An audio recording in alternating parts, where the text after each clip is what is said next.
হচ্ছে এটা গেল অ্যাসাইনমেন্ট। এবার আসি অ্যাসেসমেন্ট। অ্যাসেসমেন্ট জিনিসটা হচ্ছে আপনাদের ল্যাব এক্সামের মতো। আপনাদের ধরেন আজকে ল্যাব 1, ল্যাব 2 এরকম ২ টা ল্যাবের উপরে আমি আপনাদের একটা এক্সাম নিব এবং আগেই সেটা আপনাদেরকে নোটিফাই করা হবে।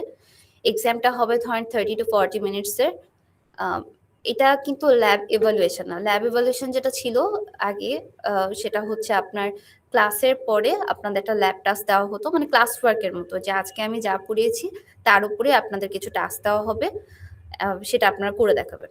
খুব একটা কষ্ট হতো না বিকজ যেদিনেরটা সেদিন করে ফেললে একরকম হতো। বাট এটাতে একটা প্রবলেম ছিল কি যে অনেকে দেখা যেত সামহাউ ক্লাসে অ্যাটেনটিভ থাকতে পারে না বা বাসায় একটু প্র্যাকটিসের প্রয়োজন হয়। সো ওইজন্য আপনাদের ল্যাব অ্যাসেসমেন্ট জিনিসটা ইন্ট্রোডিউস করা যেন আপনারা বাসা থেকে প্রিপারেশন নিতে পারেন। ক্লাসের পড়া করলেন, বাসায় যেয়েও প্র্যাকটিস করলেন, তারপরে এসে এক্সামে অ্যাটেন্ড করলেন।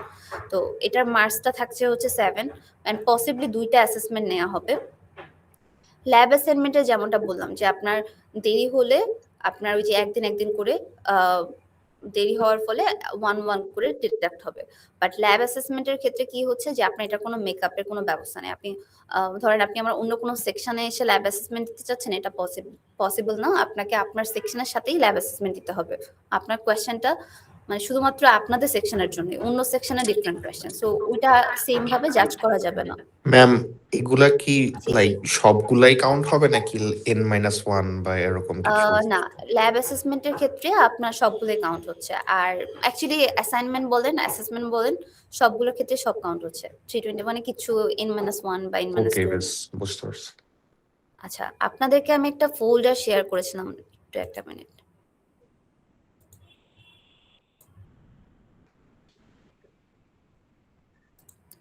আপনাদের স্ল্যাকে আমি একটা ল্যাব মেটেরিয়াল ফোল্ডার শেয়ার করেছিলাম। ওখানে আপনি দেখবেন যে আপনাদের লেকচার 0 এটা একটা আছে, একটা লেকচার 1। আজকে আমরা বেসিক্যালি কভার করব কিন্তু লেকচার 1, নট লেকচার 0। লেকচার 0 তে যেটা থাকবে সেটা একটু আসি। এই যে লেকচার 0 তে এটা আপনাদের মানে সেলফ স্টাডির জন্য রেখে দেওয়া হয়েছে। মানে আপনাদের ভিডিওসগুলো আপনারা সবাই বাক্সে এনরোল করেছেন না মোটামুটি সবাই? Yes miss. আচ্ছা, বাক্সে এনরোল করলে দেখবেন যে আপনাদের এরকম প্রথম কিছু কন্টেন্ট মানে basic shell command, C programming এটা আপনাদেরকেই সেলফ স্টাডির জন্য দেওয়া হয়েছে। সো আমি যদিও আজকে যেহেতু শেল স্ক্রিপ্টিং পড়বো, সো ওখান থেকে আমি ট্রাই করবো বারবার শেল কমান্ডসকে আনার জন্য, যেহেতু আপনাদের জন্য এটা একটু নিউ। প্রোগ্রামিং ল্যাঙ্গুয়েজ তো তাও পারা যায়, বাট দেখা যায় যে সেরকম মানে শুরুতে একটু অনেকেই বেশি একটা ফ্যামিলিয়ার থাকে না। সো আমি চেষ্টা করব বারবার ইনকর্পোরেট করার, কিন্তু দেখা যাবে যেটা আপনার নিজে না করলে আপনি অনেক কিছুই আসলে প্র্যাকটিস করতে পারবেন না, মানে অনেক কিছু বুঝতে পারবেন না। ঠিক আছে? আচ্ছা, তো গেল এটা আপনাদের যেহেতু টাইম কম, আজকে যেহেতু আপনাদের ক্লাস নিচ্ছি মানে নেক্সট উইকের মধ্যে চেষ্টা করবেন যে এই shell commands, basic C and হচ্ছে আজকের টপিক এই দুইটা একসাথে কভার করতে। না হলে সামনে যেগুলো আসবে যেমন সিস্টেম কলস বলেন, thread synchronisation, inter process communication, এগুলো আস্তে আস্তে যত যাবে মানে কন্টেন্ট গুলো একটু টাফ হতে থাকবে। তখন আসলে এই টার্মিনালে কিভাবে কাজ করতে হয়, কমান্ডস লাইন দিয়ে কি কাজ করতে হয়, এগুলো আসলে টাইম পাবেন না। এই জন্য শুরুতেই আর কি একটু চেষ্টা করেন। শুরুতে একটু কঠিন লাগবে, বাট পরে অনেক মজা লাগে, কারণ নতুন নতুন জিনিস এবং খুবই মানে আপনি আজকে করলেই বুঝতে পারবেন যে খুব একটা ডিফিকাল্ট না, জাস্ট ব্যাপারটা নিউ এই আর কি। আচ্ছা, এরপরে আসি হচ্ছে আমাদের শেল স্ক্রিপ্টিং, তারপর আমরা সিস্টেম কলস দেখবো, থ্রেড অ্যান্ড সিনক্রোনাইজেশন এই পর্যন্ত দেখবো হচ্ছে আমরা মিডের আগে। অ্যান্ড এখানে এই যে ডেডলাইন গুলো আপনাদের সব দেয়া আছে, কিন্তু কবে কোনটা এর মাঝখানে ডেট কিছুটা চেঞ্জ হতে পারে হালকা পাতলা দেশের পরিস্থিতির কারণে বা কোনো সার্কামস্টেন্সেস এমন আসলে হতে পারে, কিন্তু আপনাদের ডেডলাইন কিরকম আসতে পারে আপনারা একটা আইডিয়া পাবেন এখান থেকে। তো এমন যেন না হয় যে অ্যাসেসমেন্ট মিস দিচ্ছি, বিকজ অ্যাসেসমেন্টের কিন্তু মেকআপ নেই। বাট দেন অ্যাগেইন আপনাদের সেই কারো ডেঙ্গু হলো বা আরো কোনো ক্রুশাল সিচুয়েশনস হলো, অ্যান্ড এক্ষেত্রে আমরা কি করতে পারি? এক্ষেত্রে আমরা যেটা হাইয়েস্ট আমাদের, আপনি যদি সাদিয়া মিসের পারমিশন নেন অথবা আপনি মেডিকেল ডকুমেন্টস আনছেন এবং সেটা মেডিকেল সেন্টার থেকে ভেরিফাই করে যে হ্যাঁ আমি মেকআপ অ্যাসেসমেন্ট দিতে পারি, এরকম কোনো ডকুমেন্টস যদি আমাদের শোকেস করতে পারেন তাহলে অবশ্যই অ্যাসেসমেন্ট নেওয়া যেতে পারে। বাট আপনারা যদি কেউ মেকআপ মিড বা মেকআপ ফাইনাল দিয়ে থাকেন, আপনারা দেখবেন কোয়েশ্চেন কিন্তু অনেক হার্ড হয়। নরমাল মিড থেকে মেকআপ মিডটা হার্ডার হয়। অ্যান্ড এটা কিছু করার নাই, ধরেই নেওয়া হয় যে টাইম বেশি পাওয়া যাচ্ছে এবং কোয়েশ্চেনটা একটু ডিফিকাল্ট করা হয়। অ্যান্ড এভাবে এটাকে অর্গানাইজ করা হয়েছে এতদিন। তো অ্যাসেসমেন্টের ক্ষেত্রেও তাই 10 টাইমস হার্ডার করার কথা বলা হয়েছে, যে আপনার যে অ্যাকচুয়াল অ্যাসেসমেন্ট আছে তার থেকে 10 টাইমস হার্ডার হবে। সো কেউ যদি একদমই খুবই খারাপ অবস্থায় না পড়েই অ্যাসেসমেন্টটা মেকআপ দিবেন না। অ্যাসেসমেন্ট তাও আবার কোনো ক্লাসের সাথে দেওয়া যাবে না। সেক্ষেত্রে আপনাকে আমার বা স্যারের কনসালটেশন আওয়ারে এসে দিতে হবে। ঠিক আছে? এবার আসি হচ্ছে অ্যাসেসমেন্ট বুঝতে পেরেছি। তারপরে অ্যাসাইনমেন্ট বুঝলাম। আমাদের আরেকটা জিনিস আছে, সেটা হচ্ছে প্রজেক্ট। টার্ম প্রজেক্ট হচ্ছে এটা আপনাদের মোস্ট প্রবাবলি মিডের পর হবে। আর এটার জন্য আপনি টাইম পাচ্ছেন হচ্ছে 2 উইকস। আপনাদের যেদিন প্রজেক্টটা দেওয়া হবে, প্রজেক্টের কন্টেন্ট অবশ্যই আগেই কভার করা হবে যেন আপনাদের প্রবলেম না হয়। সো প্রজেক্টটা যেদিন দেওয়া হবে তারপর আপনার 2 উইকস টাইম পাবেন। বাট এটার ক্ষেত্রে ওই যে একদিন এক্সট্রা চাওয়ার যে পেনাল্টি, মানে আপনি তো আমরা তো স্টিল জমা নিচ্ছিলাম যে আপনি একদিন লেটে জমা দেন বা 2-3 লেটে জমা দেন, আমরা কিন্তু স্টিল জমা নিচ্ছিলাম। বাট এখানে সেটার স্কোপ নেই, বিকজ টার্ম প্রজেক্টটা কনসিডারই করা হয় হচ্ছে সেন্ট্রালি। মানে সেন্ট্রালি যেদিন আপনাকে প্রজেক্ট দেওয়া হবে সেদিন সব সেকশনেই প্রজেক্ট দেওয়া হবে একই সাথে, এবং ডেডলাইনটাও একই সাথেই থাকবে। মানে আপনার ফর্মও ক্লোজ হয়ে যাবে সেন্ট্রালি। সো এটা আমার বা স্যারের হাতে, কারো হাতে থাকবে না।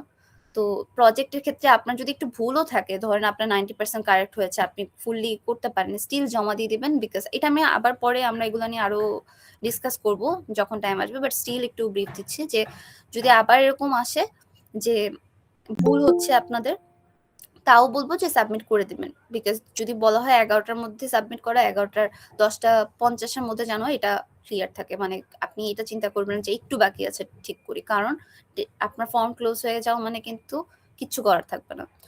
এখন প্রজেক্টের ক্ষেত্রে নর্মালি যেটা হয় যে প্রজেক্টে আপনার ভাইভাতে মার্কস থাকে, এন্ড ভাইভাটা হয় হচ্ছে সোলো। প্রজেক্ট তো বেসিক্যালি গ্রুপ ওয়াইজ হয়, 2 থেকে 3 জন এরকম থাকে। তাও এটা নিয়ে আপনাদের আবার নোটিফাই করা হবে যদি কোনো চেঞ্জেস আসে।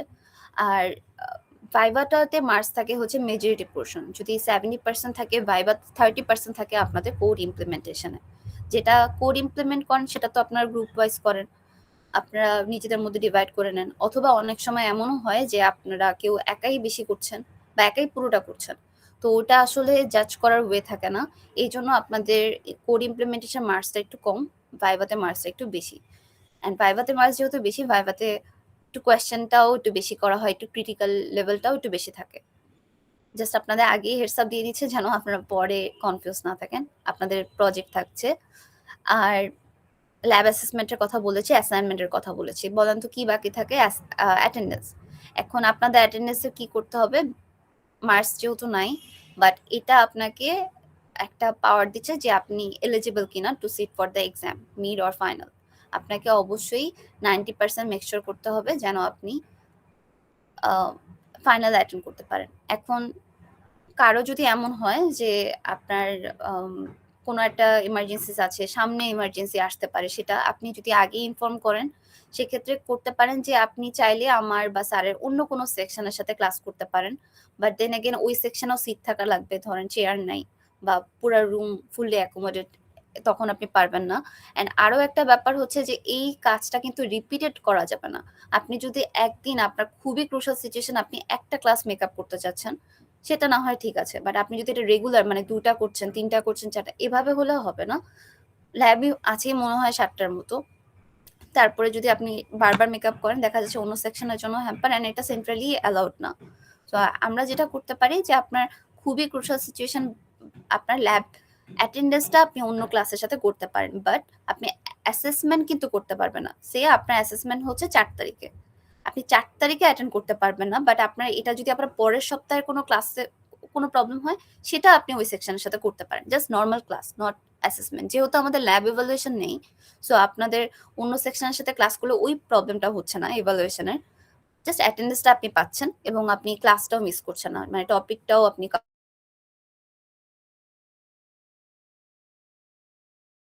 চেষ্টা করবেন হচ্ছে কারো যদি কোনো অসুস্থতা থাকে বা অন্য কোনো রিজন থাকে, সেটা আগে ইনফর্ম করার। এমন না যে অ্যাটেন্ডেন্স 90% নাই, একদম লাস্টে গিয়ে আমাকে বা স্যারকে মেল করছেন যে অ্যাটেন্ডেন্স কনসিডার করতে। আপনি যদি অ্যাবসেন্ট দিয়ে থাকেন আজকে, ওই সপ্তাহের মধ্যেই, মানে উচিত হচ্ছে ওই দিন বা তার পরের দিনের মধ্যেই আপনাকে ইনফর্ম করা। বাট আপনি যদি ওটা ওই সপ্তাহটা পার করে ফেলেন তাহলে ওই অ্যাটেন্ডেন্সটা আমরা আর কনসিডার করতে পারবো না। আমরা জাস্ট হাইয়েস্ট যেটা করতে পারবো যে আপনার মেডিকেল ডকুমেন্ট, সাপোর্টিং ডকুমেন্টটাকে অবশ্যই আরকি অ্যাকচুয়াল হতে হবে। যদি হয় সেটা ভেরিফিকেশনের পর আমি আপনার অ্যাটেন্ডেন্সটা কনসিডার করতে পারবো। আর এদিক থেকে অ্যাসেসমেন্টের ক্ষেত্রে যেটা বললাম যে এটার কিন্তু মেকআপ হচ্ছে না। আর যদি আপনি মেকআপ ওই একান্তই পারমিশন নিয়ে নিতে পারেন, কোয়েশ্চেন অনেক হার্ড হতে পারে।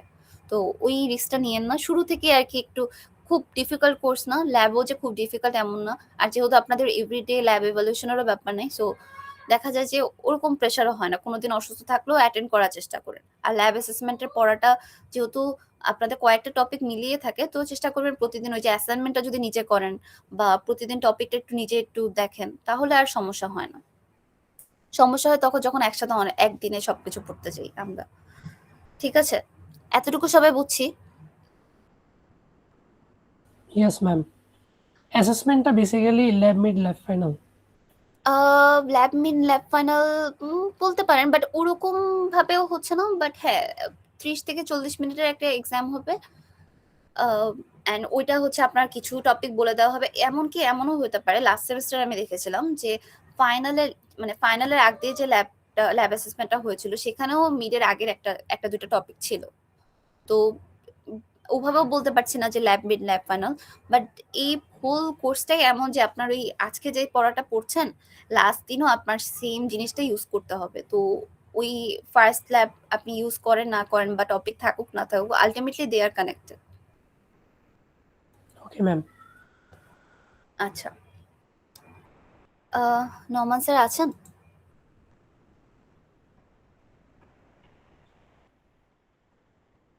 আমি কি স্যার সবগুলো কভার করেছি ওদের গাইডলাইন্স এর?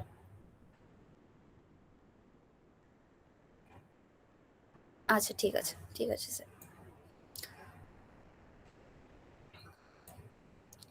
আচ্ছা, তো আমরা হচ্ছে আপনাদেরকে স্ল্যাকে আমার আর স্যারের কনসালটেশন আওয়ারটা দিয়ে দিয়েছি। আর সাথে হচ্ছে ল্যাব ম্যাটেরিয়ালসটাও এখানে দিয়ে দিয়েছি। এটা প্রত্যেকটা উইক মানে প্রতি ল্যাবে আমরা যা কভার করব সেটা আমি আগেই দিয়ে দেওয়ার চেষ্টা করব। এটা থেকে অ্যাক্সেস করতে পারবেন। আবার বাক্সেও আপনারা যারা আছেন সেখানেও আপনারা ডিরেক্টলি অ্যাক্সেস করতে পারেন। সবাই স্ল্যাকে জয়েন করে নিয়েছেন না? স্ল্যাকে কিন্তু রেগুলার আপডেট দেওয়া হবে মার্চ থেকে শুরু করে সবকিছু। তো স্ল্যাকে কিন্তু সবাই জয়েন থেকে।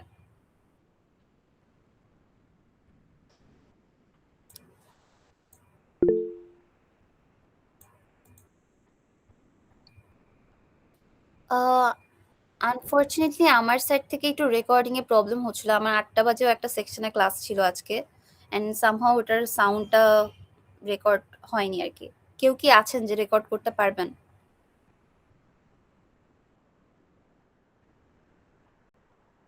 আচ্ছা স্যার, ঠিক আছে। Thank you sir.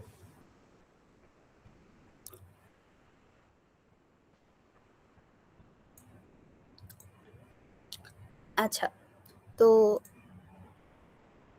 যাই আমরা এখানে। সবাই উবুন্টু সেটআপ করে নিয়েছি, ভার্চুয়াল বক্স সেটআপ করে নিয়েছি। আপনাদের এগুলো ডকুমেন্টস কিন্তু সব দেয়া আছে।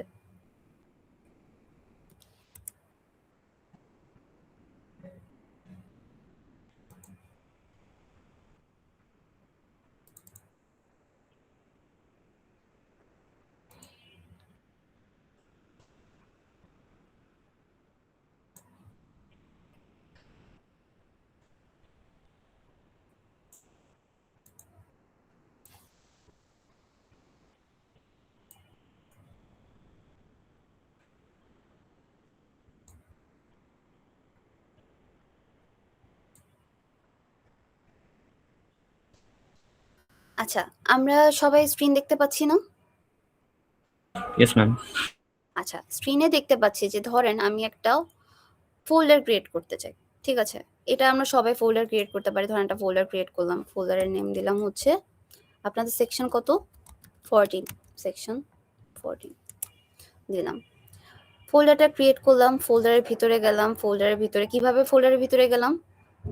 লেফট ক্লিক করলাম ডাবল বার, তারপরে এভাবে রাইট ক্লিক করলাম। তারপরে ধরেন আমি আরেকটা ফোল্ডার ক্রিয়েট করতে চাচ্ছি রাইট ক্লিক করে। দেন আমি দিলাম হচ্ছে নিউ ফোল্ডার। তারপরে হচ্ছে ধরেন ক্রিয়েট হয়ে গেল। তারপরে এখানে একটা আচ্ছা ধরেন আমরা এই যে অনেক কাজ করতে পারলাম, এখান থেকে অনেকগুলা কাজ করলাম। একটার ভিতর থেকে আরেকটা ভিতর, আরেকটা ভিতর। এটা করা কি খুব ইজি না? ইউজার ফ্রেন্ডলি একটা সিস্টেম যে আমি একটা ডিরেক্টরি থেকে আরেকটা ডিরেক্টরিতে যাচ্ছি। আচ্ছা সবার আগে বলেন তো আমরা যেখানে আছি এটা কি আসলে? মানে একটা ডিসপ্লে দেখতে পাচ্ছি না, এটা কোথায় আছি আমরা? কোন স্ক্রিনে? Home screen. Home screen. Yes, home স্ক্রিনে আছে। হোম স্ক্রিন থেকে আমি একটার পর একটা মানে একটা চেম্বারের মতো যে আমি এই চেম্বারে গেলাম, দেন এই চেম্বার থেকে এই চেম্বারে গেলাম, তারপরে আমি চাইলে আরেকটা ফাইলে গেলাম, তারপরে আমি আবার ক্রস করে দিলাম, চাইলে কপি করলাম, পেস্ট করলাম, ড্র্যাগ করলাম, ড্রপ করলাম, ডিফারেন্ট কাজ আমি আসলে করতে পারি। এই কাজগুলো অ্যাকচুয়ালি করতে পারি কারণ হচ্ছে আমাদের একটা ইন্টারফেস আছে যেটা অ্যাকচুয়ালি এই জিনিসগুলোকে ইজি করে দেয়। কেউ বলতে পারবে ইন্টারফেসটার নাম কি?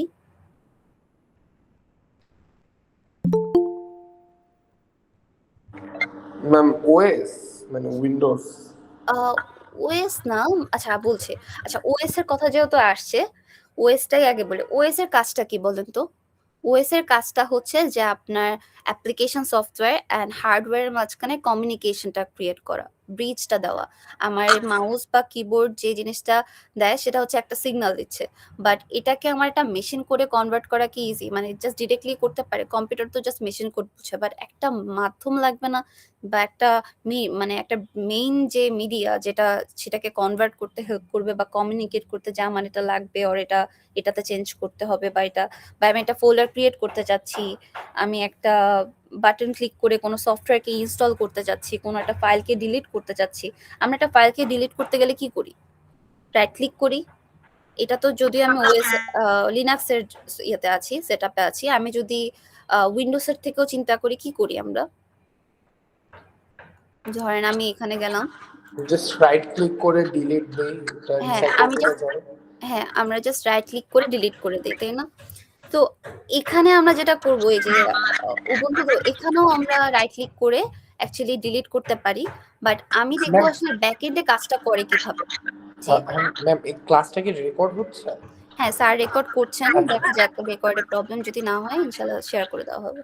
ঠিক আছে।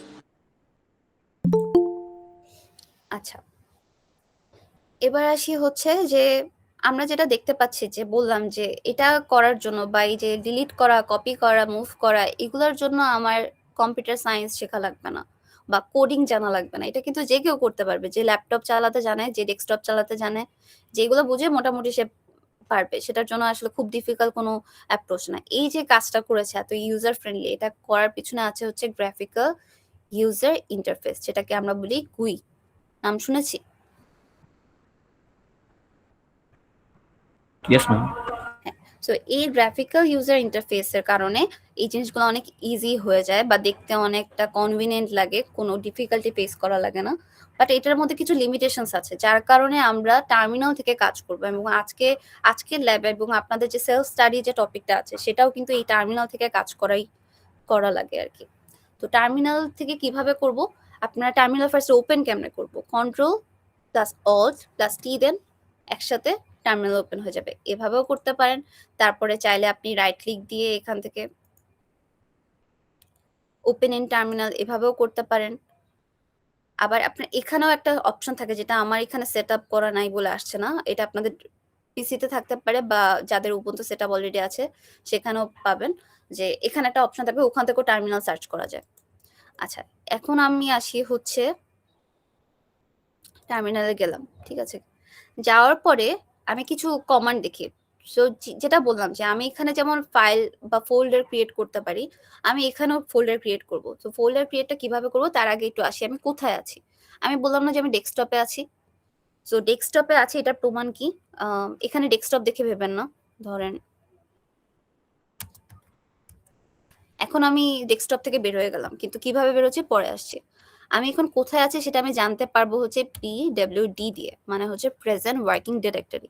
আমি এখন হোমে আছি, হোম থেকে আমি আমার ইউজার প্রোফাইলে গিয়েছি, এই জন্য এরকম আসছে যে হোম ইউজার।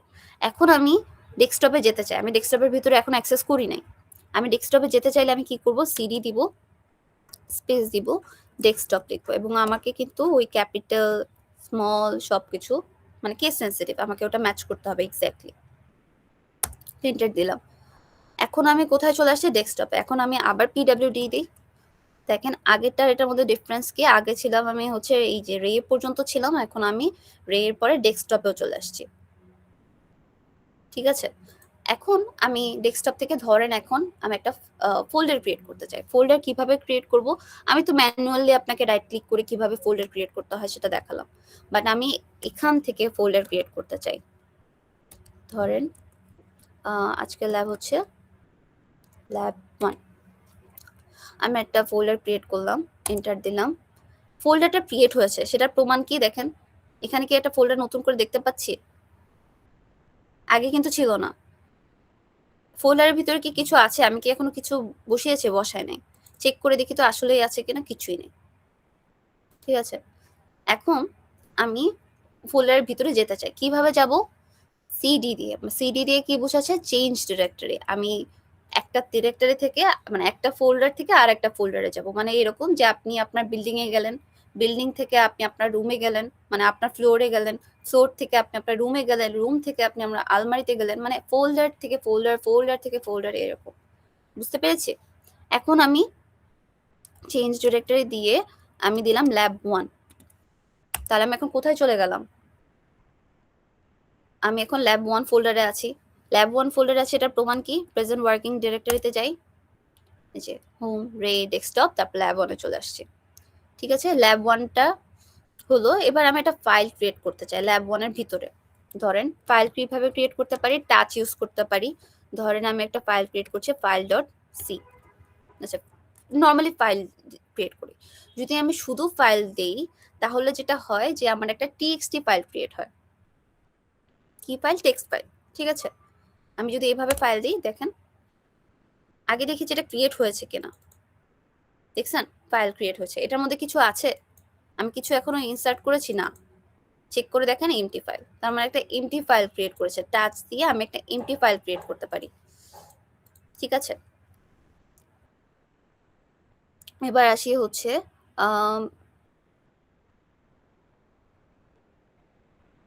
কি জানি দেখাতে চেয়েছিলাম।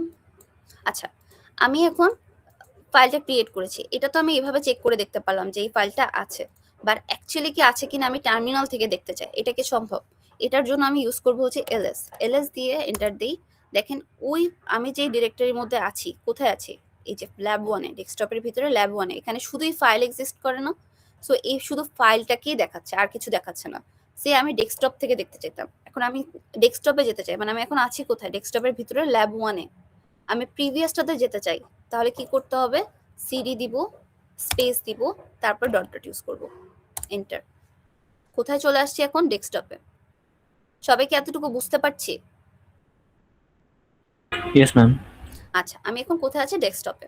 ডেস্কটপে আছি, দেখেন আমার প্রেজেন্ট ওয়ার্কিং ডিরেক্টরিটাও চেঞ্জ হয়ে গেছে। আগে ছিল হচ্ছে ডেস্কটপের পরে ল্যাব 1 ও ছিল, এখন আর না। এই যে ল্যাব 1 ছিল, এখন আর নেই।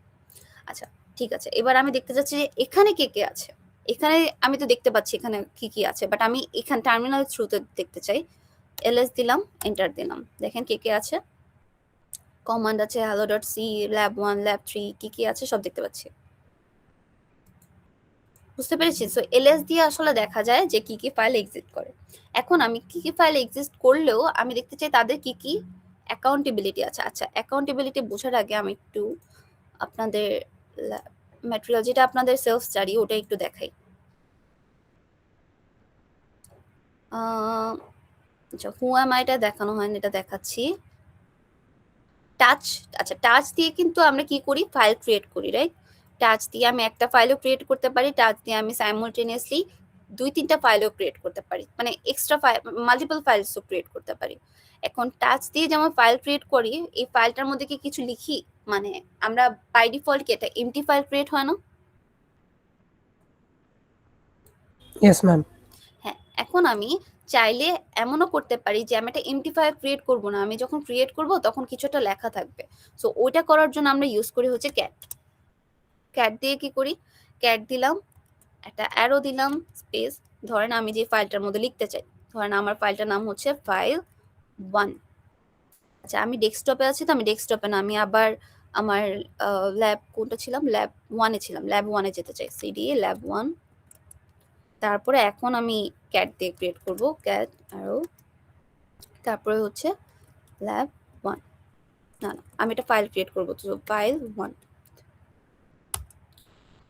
এখন দেখেন একটু আগে টাচ দেওয়ার পরে কোনো কার্সার কি ব্লিঙ্ক করতে দেখেছিলেন? না, জাস্ট ও কি করলো, ডিরেক্টলি একটা ফাইল ক্রিয়েট করে ফেলছিল না ল্যাব 1 এর ভিতরে। এখানে ও যেটা করে, ও ফাইল ক্রিয়েটের আগে ও ফাইলের ভিতরে কি রাখতে চায় সেটাও জানতে চায়। যেমন আমি বললাম দিস ইজ, দিলাম, এন্টার দিলাম। এন্টার দেওয়ার পরে ও আবার আস্ক করে যে আমি কি কিছু ইনসার্ট করতে চাই কিনা। এই যে ব্লিঙ্ক করছে কার্সারটা বারবার, ও আসলে জানতে চাচ্ছে যে ও কিছু মানে স্টোর করবে কিনা সেখানে। বুঝতে পেরেছি? সো আমি যদি লেখা শেষ হয়ে যায়, আমি জাস্ট কি করব, কন্ট্রোল ডি দিব, এন্ড ওখান থেকে বেরোয় চলে আসতে পারবো। বুঝছি? এখন আমার এই ফাইল 1টা ক্রিয়েট যে হয়েছে তার প্রমাণটা দেখা লাগবে। এলএস এ যাই, এলএস এ দেখি আগে কি ছিল, শুধু ফাইল ছিল, এখন ফাইল 1ও আছে। ফাইলটা তো এমটি ফাইল ছিল, বাট ফাইল 1 কি এমটি না। সো এটা প্রমাণ দেখে আসি। দেখেন ফাইল 1টা এমটি না, দিস ইজ জন উইক। আমার ওই লেখাটা যেটা আমি টার্মিনালে লিখেছি সেটা আমি মানে ডিরেক্টলি এইভাবে করে অ্যাক্সেস করতে পারছি কমান্ডের থ্রুতে। বুঝছি? কেন এটাকে শেল কমান্ডস বলা হচ্ছে? বিকজ আমি এই যে একটা একটা করে কমান্ডস দিচ্ছি, ইন্টারেক্টিভ ওয়েতে দিচ্ছি, বাট একটা একটা করে দিচ্ছি আর কাজ হচ্ছে। বুঝছি? আচ্ছা, এবার আসি হচ্ছে ক্যাট দিয়ে আমি একটা লাইন লিখতে পারলাম। এখন ধরেন আমি আরেকটা লাইন লিখলাম, আমি আরেকটা লাইন লিখতে চাচ্ছি, ধরেন ওই সেম ফাইলেই, ফাইল 1 এ create this is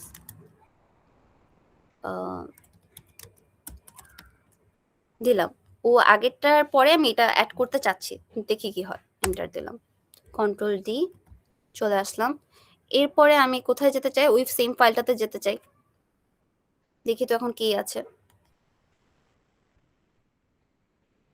আগের লাইনটা কি আছে যেটা শুরুতে ছিল? জন উইক না ম্যাম। নাই কিন্তু। তার মানে কি হচ্ছে, লাইনটা কিন্তু আমার রিপ্লেস হয়ে যাচ্ছে বা রিরাইট হয়ে যাচ্ছে বলতে পারেন। আমি যখন একটা অ্যারো দিচ্ছি তখন লাইনটা আগের লাইনের সাথে আমার মানে অ্যাপেন্ড হচ্ছে না, বেসিক্যালি রিরাইট হয়ে যাচ্ছে। কিন্তু আমি যদি অ্যাপেন্ড করতে চাই, আমাকে যেটা করতে হবে, ডাবল অ্যারো দিতে হবে। সেম ফাইল 1 দিলাম। এখন আমি লিখব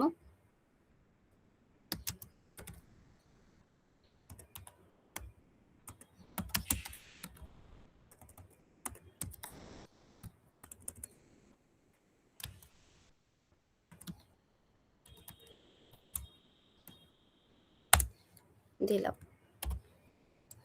এখন আমি দেখতে চাই যে ফাইলের মধ্যে ওটা আগেরটার সাথে অ্যাপেন্ড হওয়ার কথা বলেছে, দেখি কি হয়। দেখেছেন আগেরটার সাথে এখন অ্যাপেন্ড হয়ে গেল না ডাবল অ্যারো ইউজ করার ফলে? এখন কি একটু বুঝতে পারছি যে কমান্ড লাইনে কিরকম কাজ করে? খুব ডিফিকাল্ট কিন্তু না। এরকম ছোট ছোট জিনিস আপনাদের মানে ফাইল ক্রিয়েশন বলেন, এই যে ক্যাট ইউজ করে, ক্যাটে ডাবল অ্যারো দিয়ে। আচ্ছা, আমি একটা জিনিস দেখাইনি, সেটা হচ্ছে যে আমি বারবার চেক করছি কিভাবে, এভাবে ক্লিক করে চেক করছি। চাইলে কিন্তু আমি টার্মিনালের থ্রুতেও চেক করতে পারতাম। যেমন আমি জাস্ট ক্যাটে যেতাম, ফাইল 1 এ যেতে চাই না, ফাইল 1 এ কি আছে দেখতে চাই, আমি এখান থেকেও কিন্তু দেখতে পারবো যে ফাইল 1 এ কি আছে। জাস্ট ক্যাট দিয়ে ফাইল নেমটা দিলে আমার ফাইলের ভিতরে কি কি আছে সেটা দেখা যায়। কিন্তু ক্যাট ম্যাম দিয়ে জি ম্যাম আপনি যে গ্রেট এর পরে দিস ইজ জন স্নো লিখেছেন, ওখানে কি এন্টার দিয়ে লিখেছেন নাকি হ্যাঁ মানে এন্টার দিয়ে, কিভাবে? আমি এন্টার আচ্ছা দিয়ে জি লিখেছি। একটা আর এন্টার ম্যাম দিলাম।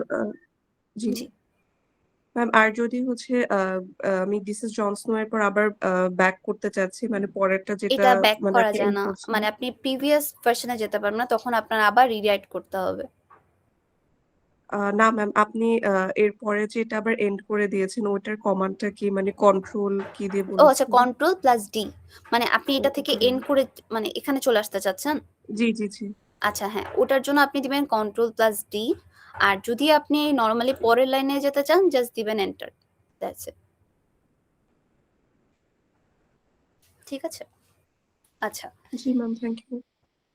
আচ্ছা, এখন আসি হচ্ছে আমাদের ক্যাটের কাজ গেল। এরকম অনেক কিছু দেখবেন আপনারা, কপি করা দেখবেন, তারপরে হচ্ছে রিমুভ করা দেখবেন। এই যে রিমুভ করা, ধরেন এই যে আমার একটা ফাইল আছে, রিমুভটা একটু দেখাই। ধরেন এখানে আমার একটা আরেকটা ফাইল ক্রিয়েট করি, ধরেন টাচ দিয়ে ফাইল 4 দিলাম। আমার এখন এলএস এ দেখি ফাইল 4টা আছে না, এই আচ্ছা ফাইল 4 এর পরে আমি এইভাবে দিয়েছি, স্পেস দিয়েছি এই জন্য ফাইল 4 দিলাম। দেখেছেন ফাইল 4 ক্রিয়েট হয়েছে। এখন আমি এটা ডিলিট করে দিতে চাই, তাহলে রিমুভ করে দিলাম ফাইল 4। এখন এলএস দিয়ে দেখেন ওই ফাইলটা থাকবে না। ইন্টারেস্টিং না? আমি যেটা ওভাবে করতাম এখন এখান থেকে করব। আর জাস্ট এইগুলো একটু মনে রাখাটা একটু প্রথম কষ্ট হয় যে এলএস দিয়ে অ্যাকচুয়ালি কি দেখি, এলএস দিয়ে আমরা দেখি যে কারা কারা আছে আমার এই ডিরেক্টরিতে। আর রিমুভ দিয়ে আমি সেটা করতে পারবো যে আমি ফাইলটাকে ডিলিট করে দিতে পারবো, বা ওই যেটা ডিলিট করতে আমি ডিরেক্টরিকেও ডিলিট করতে পারবো। ক্যাট আর টাচের কাজ কি, দুইটাই আসলে ফাইল ক্রিয়েটের কাজ করে।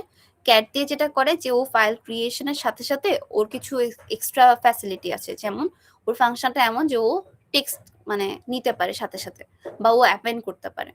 তো ওর একটা এক্সট্রা কাজ। বা টাচে দিয়ে আমি আবার সেটা পারবো না। কিন্তু টাচ দিয়ে কি তার মানে আমি এডিট করতেই পারবো না? আমার যে ফাইলটা প্রথমে ছিল, প্রথমে কি ফাইল ছিল? ফাইলের নাম ছিল মনে হয় যে ফাইল, এটাই ছিল। এই ফাইলটার মধ্যে তো কিছু ছিল না। আমি কি চাইলে এডিট করতে পারবো না? এডিট করার জন্য সেক্ষেত্রে আমাকে ইউজ করতে হবে হচ্ছে gedit। gedit-এ যাব, তারপরে ওই ফাইলের নেমটা লিখবো। আমার ফাইলের নেম ছিল অ্যাকচুয়ালি ফাইল, নিজেই ফাইল। সো ফাইল দিলাম gedit ফাইল, এন্টার। দেখেন একটা জিনিস ওপেন হয়ে গেল। এখন আমি চাইলে এটার মধ্যে লাইন লিখতে পারবো, যেমন লিখলাম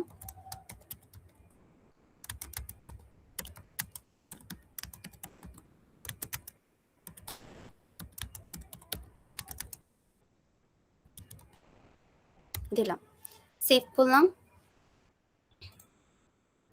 এখন আমি যে ফাইলের মধ্যে এটা লিখেছি সেটা কি সেভ হয়েছে কিনা ম্যানুয়াল একবার চেক করি, আবার ওভাবে চেক করব। সেভ হয়েছে, তার মানে আমি টার্মিনাল থেকে এভাবে লিখতে পারলাম gedit দিয়ে। আবার আমি এখান থেকেও দেখতে পারবো। আমি কিভাবে দেখতে পারবো বলেছি? ক্যাট দিয়ে জাস্ট ওই ফাইলের নামটা দিব, ক্যাট ফাইল নেম। দেখেন লাইনটা চলে আসছে না? এতটুকু সবাই বুঝছি? Yes, ma'am. আচ্ছা, আহ, আচ্ছা এলএস এর কাজটা দেখিয়েছি, সো এলএসটা একটু দেখাই। অনেক কিছু একটু ক্লিয়ার করে দিলাম। আমরা এখন কোথায় আছি? আমরা আছি হচ্ছে এখানে, হোম, রে, ডেস্কটপ, তারপরে ল্যাব 1। আচ্ছা আমি যে কে সেটাও জানতে পারি চাইলে। আমি হু এম আই দিয়ে জানতে পারবো যে আমি আমার ইউজার নেমটা কি। যেমন আপনারা যখন ভার্সিটিতে লগ ইন করে আপনাদের কিন্তু ডিফারেন্ট ইউজার নেম থাকে। সো আপনি কে সেটাও আপনি চেক করতে পারবেন, আপনার ইউজার নেমটা কি। এরকম ডিফারেন্ট কমান্ডস আছে, যত দেখবেন মানে ভালোই লাগবে গেমসের মতো। আচ্ছা এরপরে আসি হচ্ছে এলএস এর কাজ। আমি এখন যেটাতে আছি সেখানে কে ফাইলস আছে বা ফোল্ডার্স আছে এটা আমরা দেখতে পারতাম।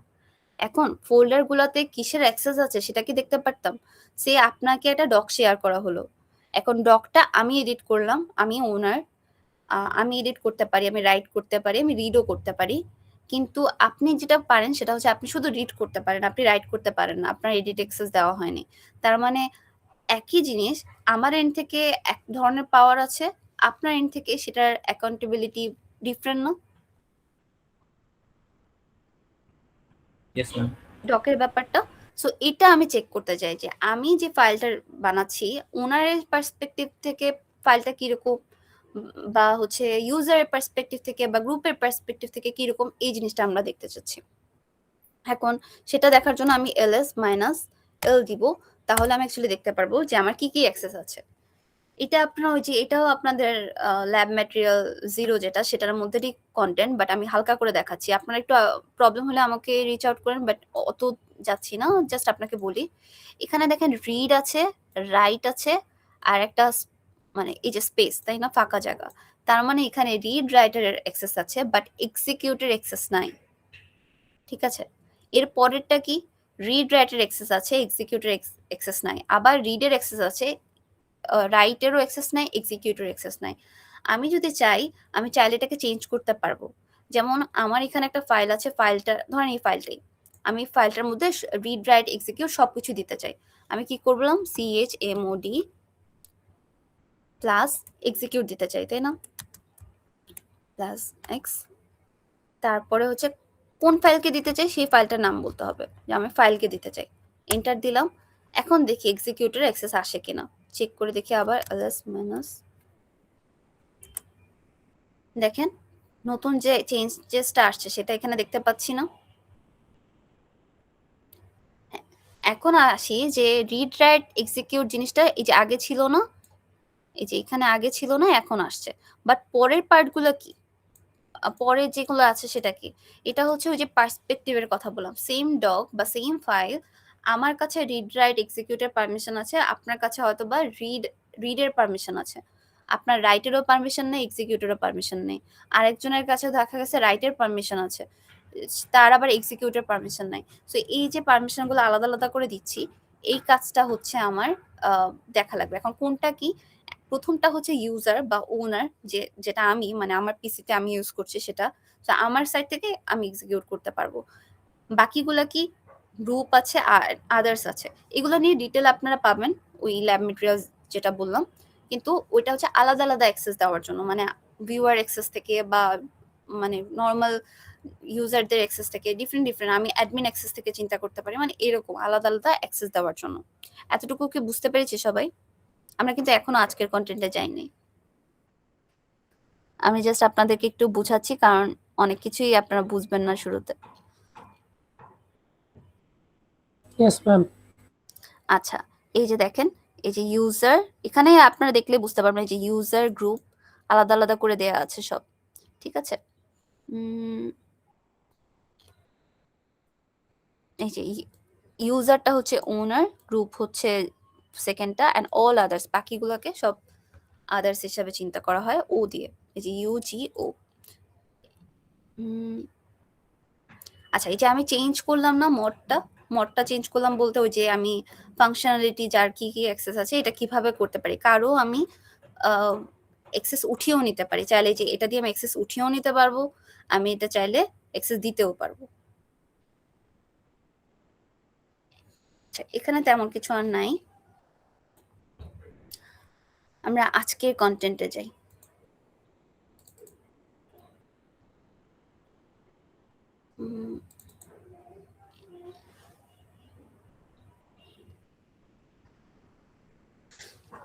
আচ্ছা, আমরা এতক্ষণ যা যা দেখলাম টার্মিনালের একটা একটা করে কমান্ড ইউজ করে, আর হচ্ছে ওটাকে মানে একটা একটা করে কমান্ড আমি লিখছি আর সেটা এক্সিকিউট করছি, তাই না?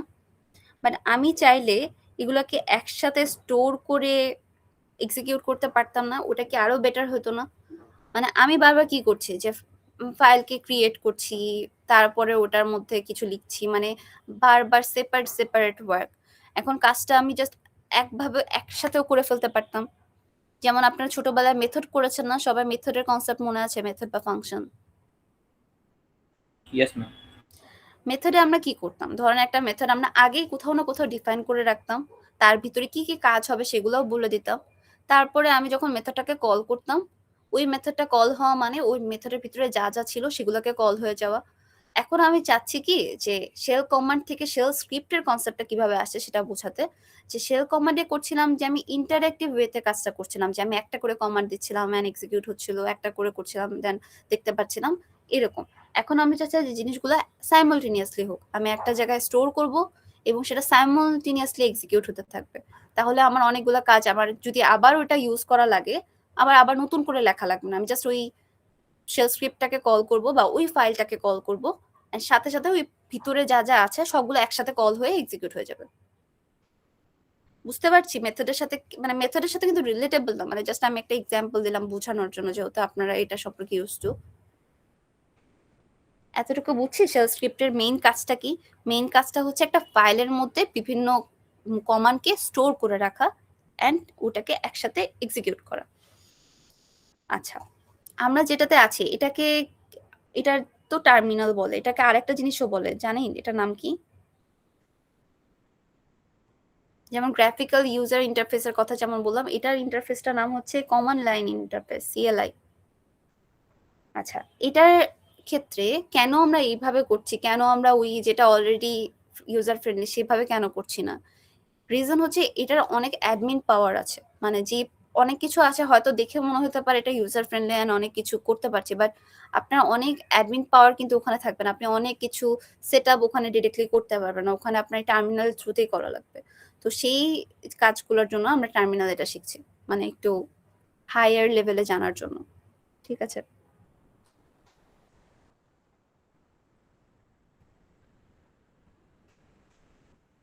তো যেটা হচ্ছে যে এখানে আমরা লাইন বাই লাইন হচ্ছে ইন্টারঅ্যাক্ট করছিলাম, কিন্তু আমি চাচ্ছি যে ইন্টারনালি একটা ফাইল ক্রিয়েট করতে এবং ফাইলের মধ্যে যেন সবগুলো একসাথে কাজ করে। এন্ড সেই কাজটা করার জন্য আমাকে মানে একটা ফাইলের মধ্যে সেগুলোকে স্টোর করতে হবে, ওই ফাইলটাকে জাস্ট কল করব, দ্যাটস ইট। এখন এটার জন্য আমি একটা জিনিস ইউজ করব, সেটা হচ্ছে ক্যাট ইজ টিসি। আচ্ছা, এখন যেটা করলাম সেটা হচ্ছে এই ক্যাট আর আগের ক্যাট কিন্তু সেম না। ক্যাটের কাজটা কি ছিল কারো মনে আছে? নতুন ফাইল ক্রিয়েট করে ইনপুটও নিয়ে নেওয়া। হ্যাঁ, ফাইল ক্রিয়েশন করা এন্ড ইনপুট নেওয়া, বাট এই ক্যাট দিয়ে কিন্তু ওটা করছে না। এই ক্যাট দিয়ে যেটা করছে, ও চেক করছে শেলস কি কি শেলস আছে। শেলস বলতে আমি একটু ইজি ওয়েতে বলি, শেল জিনিসটা হচ্ছে একটা ফাইলের মতোই চিন্তা করেন, একটা ফাইলের মধ্যে আপনি জিনিসটাকে রেখে দিচ্ছেন, কোথাও না কোথাও সে থাকবে। যখনই আপনি ওই ফাইলটাকে ডাকবেন, ওই ফাইলটা ভিতর জিনিসগুলোকে এক্সিকিউট করবে, কিন্তু ও একসাথে থাকবে। ও একটা মানে বক্সের মতো, ওই বক্সের মধ্যে অনেকগুলো ফাংশনস আছে, একা নাই, ও অনেকগুলো মিলে আছে। ঠিক আছে, এখন এটা হচ্ছে shells, and shells different shells আছে, যেমন হচ্ছে এই যে এসএইচ, মানে এটা একটু প্রিভিয়াস টাইমের বিভিন্ন শেলস আছে, বাট আমরা কাজ করব হচ্ছে যে বিন ব্যাশ নিয়ে। ঠিক আছে, এটার চেয়েও এটা একটু হায়ার, মানে এসএইচ এর চেয়েও এটা একটু বেটার। একটু একটা মিনিট, আমি একটু পানি খেয়ে আসি।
হ্যাঁ, সবাই শুনতে পাচ্ছি আমাকে?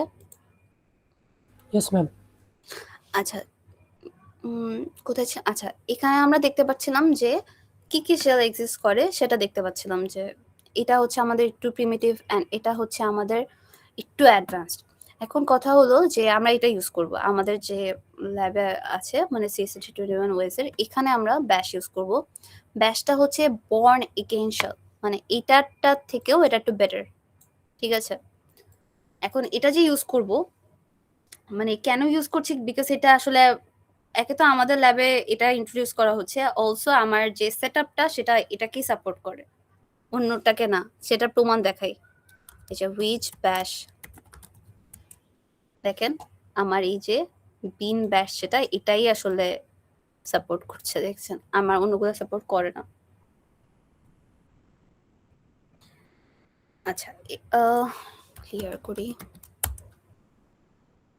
এখন আমি একটা ফাইল, মানে ফাইল তো এতক্ষণ ক্রিয়েট করা দেখলাম, বাট আমি এখন একটা শেল স্ক্রিপ্ট ফাইল ক্রিয়েট করতে চাই। শেল স্ক্রিপ্টকে ফাইল বলছি আপনাদের বোঝার জন্য, এটা অ্যাকচুয়ালি শেল স্ক্রিপ্টই বলে। আমি একটা শেল স্ক্রিপ্ট ক্রিয়েট করতে চাই। এখন এটা আমি টাচ দিয়ে ক্রিয়েট করতে পারি। টাচ দিয়ে ক্রিয়েট করলাম, ধরেন নাম দিলাম হচ্ছে হ্যালো, আর এখানে এক্সটেনশনটা হবে এসএইচ।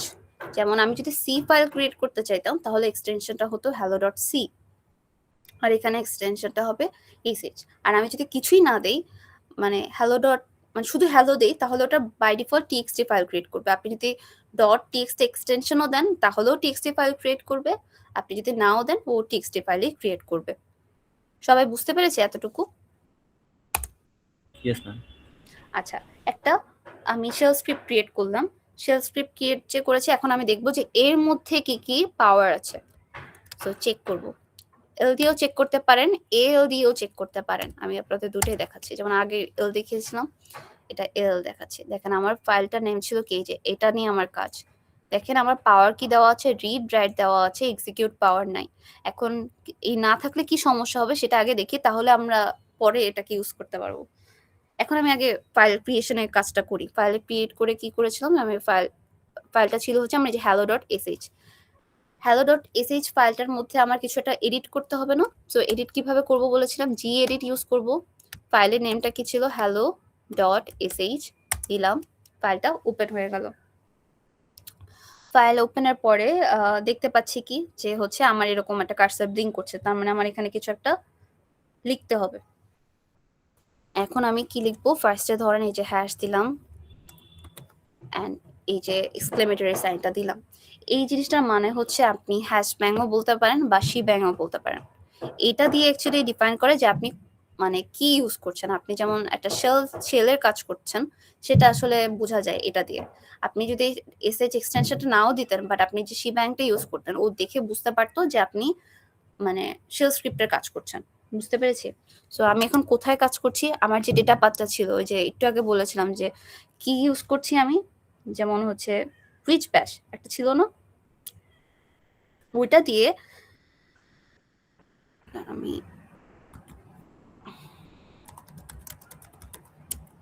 এই যে বিন ব্যাশ ছিল না, সো আমি বিন ব্যাশ যে কাজ করছি সেই জন্য আমাকে জিএডিটে এখানে বিন ব্যাশটাই ইউজ করতে হবে।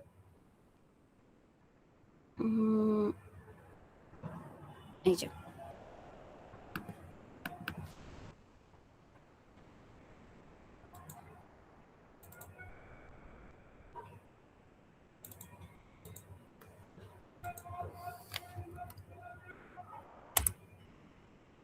নতুন করে করছি।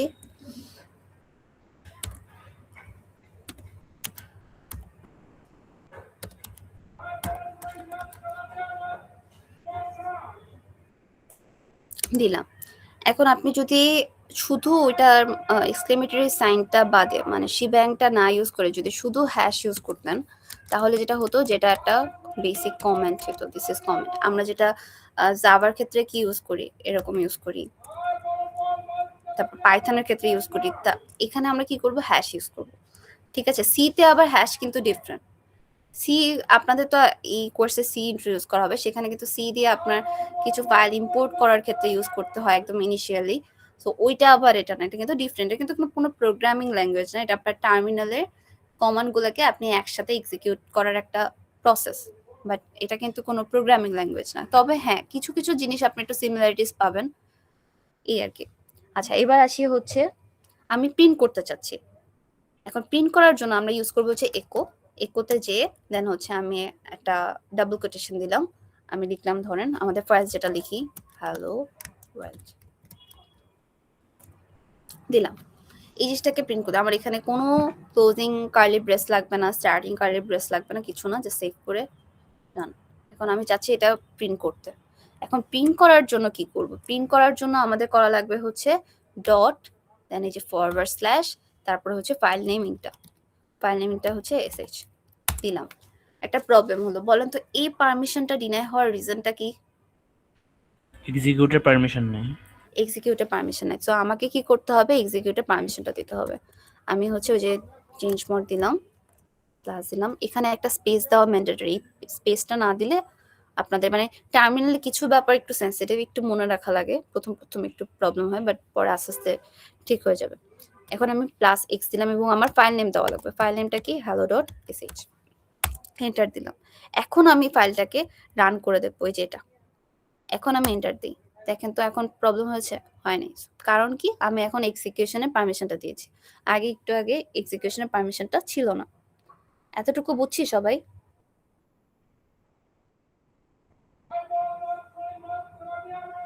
ম্যাম টেক্সট ফাইলে রাইট করার সময় কোন সিম্বলটা ইউজ করেছিলেন জানি?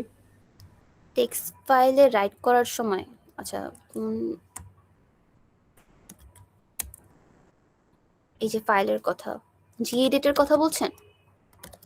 হ্যাঁ ম্যাম, gedit এর ভিতরে। যদি আপনি এখান থেকে gedit দিয়ে করেন তাহলে তো আপনি ডিরেক্টলি এখানে লিখতে পারেন। এই যে আমার এখানে একটা লেখা ছিল, আমি ডিরেক্টলি কোনো সমস্যা নেই, এখানে যা ইচ্ছা লেখেন সমস্যা নেই, সেভ করে দিবেন, শেষ। আর আপনি যদি ক্যাট দিয়ে করতে চান তাহলে হচ্ছে ক্যাট দিবেন, তারপরে একটা ডাবল অ্যারো দিলে অ্যাপেন্ড হবে, জাস্ট সিঙ্গেল অ্যারো দিলে ওটা রিরাইট হয়ে যাবে, নতুন করে লেখাটা অ্যাড হবে। আপনি কি না এটার না কথা ম্যাম, ওই বলছেন? যে হ্যালো ওয়ার্ল্ড লিখলেন যে, আচ্ছা ওইটা হ্যাঁ, ওইটা বলছিলাম। আহ,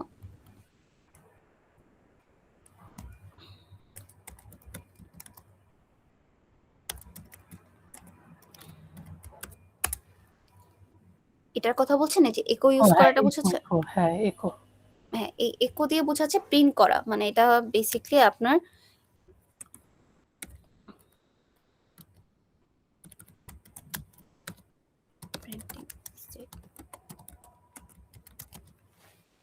আমরা নরমালি প্রিন্ট করতে যেমন প্রিন্ট দিতাম, তারপরে জাভাতে যেমন আমরা system dot out dot printing দিতাম, এইভাবে এটা হচ্ছে আপনার একো ইউজ করতে হয়। বুঝতে পেরেছি।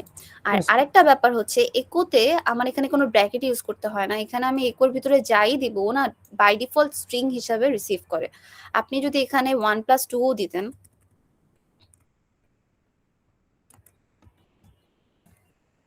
ধরেন আমি ডাবল কোটেশন দেই নাই, দেখি কি হয়।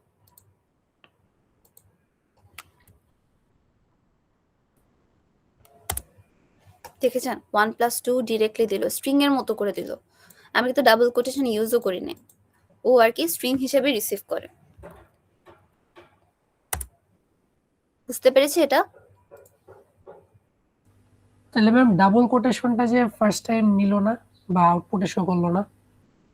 ডাবল কোটেশন মানে ও স্ট্রিং হিসেবেই রিসিভ করে, সো দেখা যাচ্ছে যে আমি যদি ডাবল কোটেশন দেইও ও তখনও ওটাকে স্ট্রিং হিসেবে নেয়, আমি যদি নাও দেই তাও নেয়। একটু পরে আমরা ডাবল স্ট্রিং মানে ডাবল কোটেশন দেওয়ার ব্যাপারটা দেখবো, তখন আপনি আরো বুঝতে পারবেন। মানে আমি যদি ডিরেক্টলি ভ্যারিয়েবলটাকেও কল করি তখন ও ভিতরে ভ্যালু দেখাচ্ছে স্ট্রিং আকারে, আমি যদি ভ্যারিয়েবলটাকে ডাবল কোট করেও দিই তখন ও ডিরেক্টলি ভ্যালুটাই দেখাচ্ছে, মানে ও ডাবল কোটেশন আর নর্মালি দেওয়া সেম সেম থিং।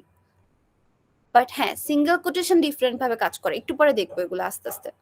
বাট আপাতত জেনে রাখেন একো ডিরেক্টলি আমাকে স্ট্রিং হিসেবে নেয়, যাই দেই আমি নিউমেরিক্যাল ভ্যালু দেই, আমি কোনো অপারেটর দেই, আমি যাই দিই ও আসলে ডিরেক্টলি নেয়। আচ্ছা, এটা আমি একটু কোথায় যেন ছিল, আচ্ছা আপনাদের স্লাইডের যে কোডগুলো আছে সেগুলো আমি এখানে রেখেছি, সো এটা দেখলে আপনারা আরো ফাস্ট বুঝতে পারবেন, মানে আমার ফাস্ট হবে রান করতে। এটা তো বুঝতে পেরেছি যে আমি একটা হ্যালো ইউজার প্রিন্ট করলাম, মানে হ্যালো ওয়ার্ল্ড প্রিন্ট করেছি আমার ক্ষেত্রে সেটা। আচ্ছা, এখন আসি হচ্ছে ভ্যারিয়েবলস। ভ্যারিয়েবলস আসলে দুই ধরনের হতে পারে, একটা হচ্ছে ইউজার ডিফাইন্ড ভ্যারিয়েবলস, আর একটা হচ্ছে সিস্টেম ভ্যারিয়েবলস। সিস্টেম ভ্যারিয়েবলস বলতে এই যে আপনার পাথ ইউজ করছি আমরা, পিডব্লিউডি ইউজ করছি না, এটাও কিন্তু একটা সিস্টেম ভ্যারিয়েবলস। বা আপনি এই যে mkdir, এটার কাজ কি ডিরেক্টরি ওপেন করা, এটাও একটা সিস্টেম ভ্যারিয়েবলস। মানে যে কোনো জিনিস যেটা সিস্টেমে ইন্ট্রোডিউসড আছে অলরেডি সেটা হচ্ছে সিস্টেম ভ্যারিয়েবলস। এটা আসলে ক্যাপিটালে দেওয়া লাগে। আচ্ছা, এটা রান করে দেখাই কি দেখায়, মানে এটা অ্যাকচুয়ালি তাকেই দেখাবে, মানে ইউজারকে আমার ইউজারের নেমটা দেখাবে, পাথ কি সেটার পাথটা দেখাবে, তারপর হোম দেখাবে, মানে জাস্ট ও কোথায় আছে, ওকে এই এই জিনিসগুলো দেখাবে বেসিক্যালি। তো আমি একটা রান করে দেখি।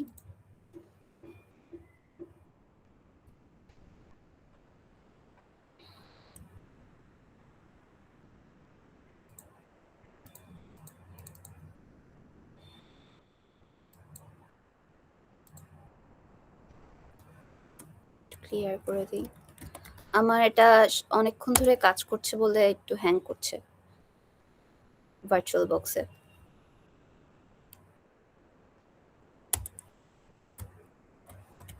দিলাম, সেভ করলাম।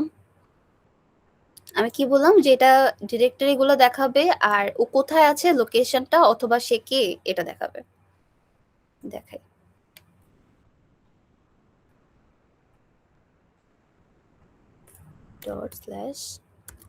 ./hello.sh enter. দেখেন আমার কি কি ছিল, এই যে আমি ইউজারকে চেয়েছিলাম, ইউজারের নেম আসছে, পাথটা চেয়েছিলাম, পুরো লোকেশন চলে আসছে, কোথায় আছে আমি একদম, মানে আমি যেহেতু শেল, আচ্ছা শেল কাজ করে হচ্ছে বিনে, মানে এটা হচ্ছে একদম হিডেন কোনো একটা লেয়ার বলতে পারেন, মানে একদম বিনে, এটা আপনাদের থিওরিতে কভার করা হবে মানে করা হয়েছে হয়তোবা অলরেডি। তো এটা একদম বিনে কাজ করে ইন্টারনালি। আরেকটা হচ্ছে হোম, মানে আমি কোথায় আছি হোমের ডিরেকশনটা। আর পিডব্লিউডি বলতে তো আমরা জানি প্রেজেন্ট ওয়ার্কিং ডিরেক্টরি, মানে সে কোথায় আছে কি এই ধরনের জিনিসগুলো ইউজার ডিফাইন জিনিস। এখন আমি দেখবো হচ্ছে যেটা আমি বানাবো, যেমন এই যে এখন আপনি দেখবেন যে একটু আগে যে কথাটা বললাম এখন মিলাই দেখবেন।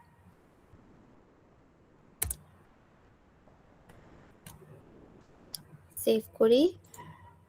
আচ্ছা সেভ করার আগে একটু দেখি কি দিয়েছে, মাই নেম অ্যালেক্স। আচ্ছা এখানে সবকিছু নাই, আমি আর একটু কিছু জিনিস অ্যাড করি।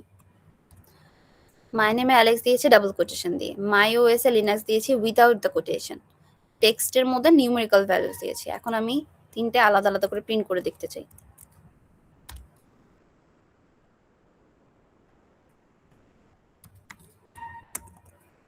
মাই ওএস, আরেকটা ছিল হচ্ছে টেক্সট।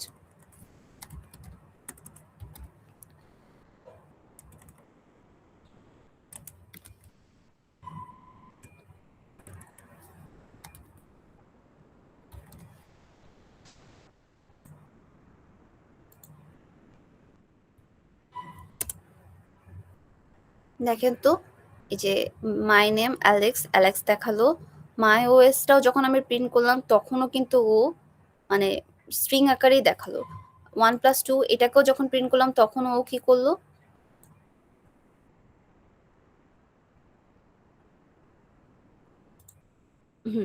মাই ও তখনও স্ট্রিং আকারে দেখালো। এটা বুঝতে পেরেছি এই পার্টটুকু। Yes, তার ma'am. মানে আমার একো থেকে আমি যাই প্রিন্ট করছি ও বাই ডিফল্ট স্ট্রিং আকারেই সেটাকে নিচ্ছে।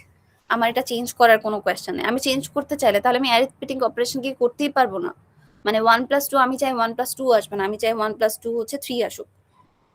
এটা করার ওয়ে আছে, বাট এটা ডিফারেন্ট ভাবে করতে হবে। তখন ওই যে একোর সাথে আমার ইকো নর্মালি যেভাবে কাজ করে সেভাবে না, আমার একটু ডাবল ব্র্যাকেট ইউজ করতে হবে অথবা ডিফারেন্ট কোনো এক্সপ্রেশন ইউজ করতে হবে। ওটা ওটা আর কি করা লাগবে। সেটা স্লাইডটা দেখে আসি। এরপরে কি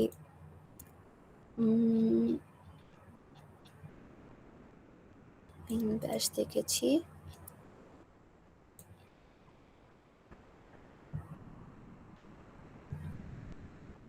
আচ্ছা ভ্যারিয়েবলস এর একটা টাইপস এটা দেখানো হয়নি, এটা একটু দেখাবো।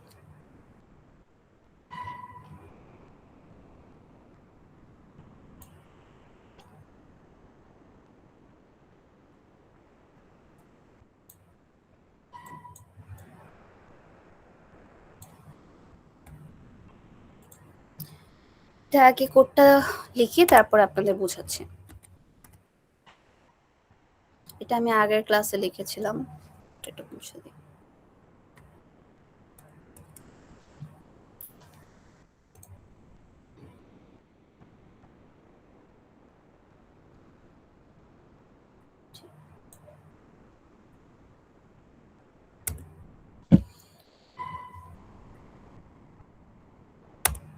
আচ্ছা আসি, আমাদের ভ্যারিয়েবলের কিছু ব্যাপার থাকে না যে আমরা ভ্যারিয়েবলকে পাইথনে বলেন জাভাতে বলেন ভ্যারিয়েবলকে একটা কনভেনশন থাকে না যে আমি সামনে নাম্বার ইউজ করতে পারবো না বা আমি কোনো স্পেশাল ক্যারেক্টার ইউজ করতে পারবো না, এরকম কিছু ব্যাপার থাকে না। এখানেও এরকম আছে। অ্যান্ড এখানেও আরো কিছু ব্যাপার আছে, সেটা হচ্ছে যে ডাবল কোটেশন কথাটা বারবার যে বলছি, ডাবল কোটেশনে কেন জাস্ট ডিরেক্টলি বসায় দিল, কেন কোটেশনটা থাকলো না সেটা। আমি যেমন এই যে এটা একটা মাই ভ্যারিয়েবল নামে একটা ভ্যারিয়েবল নিয়েছি, এখানে আমি হ্যালোকে স্টোর করলাম। হ্যালোকে স্টোর করার পর আমি যখন একো দিয়ে মাইওয়্যারকে প্রিন্ট করলাম, মানে প্রিন্ট করতে চাচ্ছি, তখন আমার হ্যালোটা প্রিন্ট হচ্ছে, মানে কি এই ভ্যারিয়েবলের মধ্যে যাচ্ছে এবং এই ভ্যারিয়েবলের ভিতরে কে স্টোর আছে সেটা চেক করছে, চেক করে দেখলো যে হ্যালো স্টোর আছে, সো হ্যালোকে প্রিন্ট করে দিল। যখন আমি ডাবল কোটেশন দিয়েও আমি ভ্যারিয়েবলের মধ্যে অ্যাক্সেস করলাম তখনও কিন্তু ও কি করছে, ও রিট্রিভ করছে, মানে ও ডাবল কোটেশনটাকে সরালো, দেন দেখলো যে কে আছে মাই ভ্যারিয়েবল, এন্ড ওর ভ্যালুটাকে সে রিট্রিভ করে বা এক্সট্রাক্ট করে ফেলা। জিপ ফাইল যেমন আপনারা আনজিপ করেন না, কাইন্ড অফ এরকম ডাবল কোটেশনটা জিপ ফাইলের মতো চিন্তা করতে পারেন, যে আপনারা আনজিপ করলেন, আনজিপ করে কি পেলেন, হ্যালো পেলেন। বাট আপনি যখন সিঙ্গেল কোটেশন দেখলেন তার মানে হচ্ছে যে আপনি ওটাকে আর আনজিপ করতে বলেন, এটার মানে বুঝে যেমন আছে যেমন তেমনই বসাতো। তার মানে ডাবল কোটেশন মানে হচ্ছে যে আমি যেটা লিখছিলাম ফার্স্টে, যে ডাবল কোটেশন মানে open the box, variable directly থাকা মানে তো ওপেন দ্য বক্সই, মানে আমরা যখন ভ্যারিয়েবলকে প্রিন্ট করতাম যে কোনো ল্যাঙ্গুয়েজে যদি চিন্তা করেন আমরা কি করতাম, জাস্ট ওই ভ্যালুটা প্রিন্ট করতাম, ওটা তো সমস্যা না, এটা প্রিভিয়াস কনসেপ্ট। বাট নতুন কনসেপ্ট হচ্ছে আমি যখন ডাবল কোটেশন ইউজ করছি এটা হচ্ছে বোঝাচ্ছে ওপেন দ্য বক্স, বাট যখন আপনার সিঙ্গেল কোটেশন থাকছে তখন এটা বোঝাচ্ছে হচ্ছে do not open the box, মানে যেমন আছে বক্সটাকে মানে জিপ অবস্থায় রেখে দিতে, তার মানে যে মাই ভ্যারিয়েবল যেটা আছে সেটা ওই মাই ভ্যারিয়েবল আকারে প্রিন্ট হয়ে যাচ্ছে। বুঝতে পেরেছি কিছুটা একটা পার্থক্য?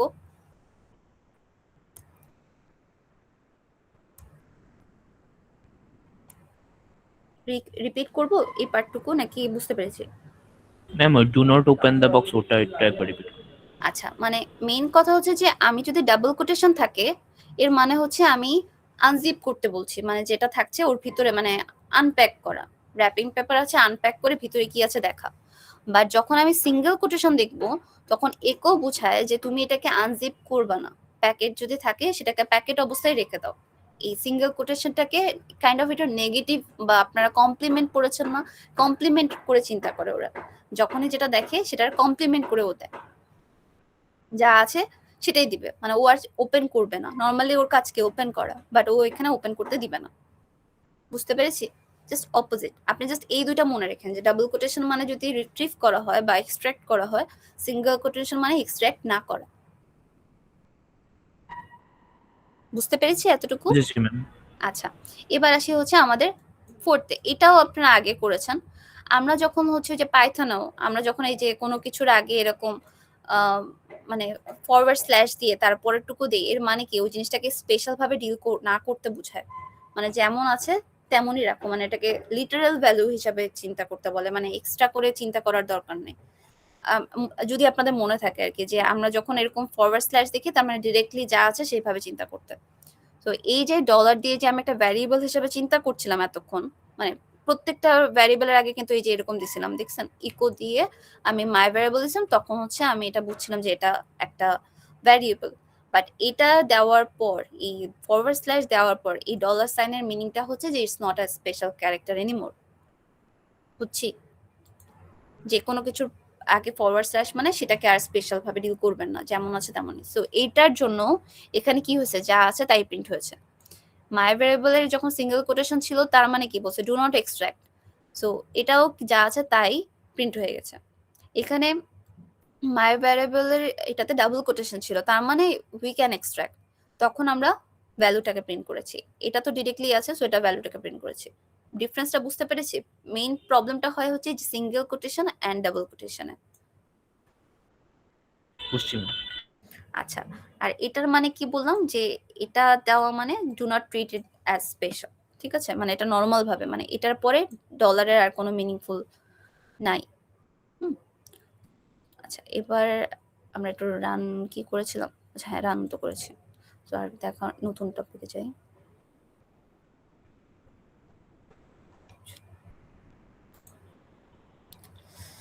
আচ্ছা ম্যাম একটা কোশ্চেন ছিল, জি জি বলেন। আমরা কি ডাবল কোটেশনটা প্রিন্ট করতে পারি? ডাবল কোটেশন ইয়েস প্রিন্ট করতে পারেন, বাট ডাবল কোটেশন প্রিন্ট করার জন্য ওই যে আপনাকে এইভাবে ইউজ করতে হবে।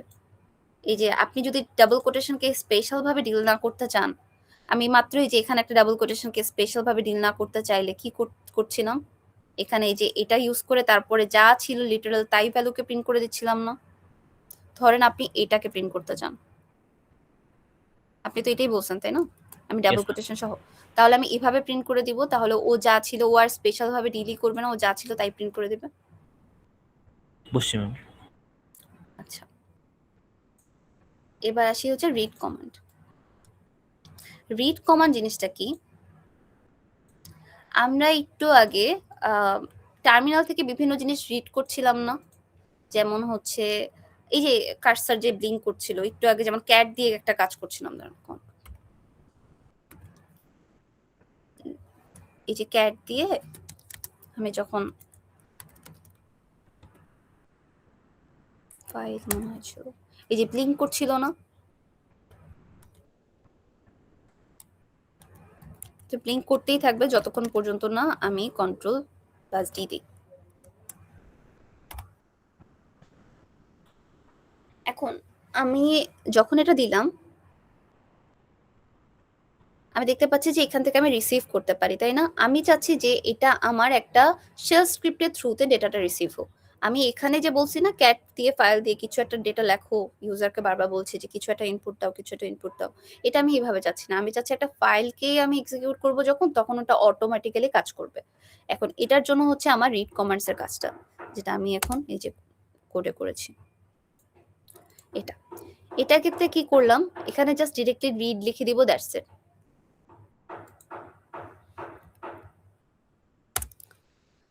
আমি ডিরেক্টলি রিড লিখে দিব। এই যে যেমন কি করলাম, এটা আমার শিবাং আগের মতো।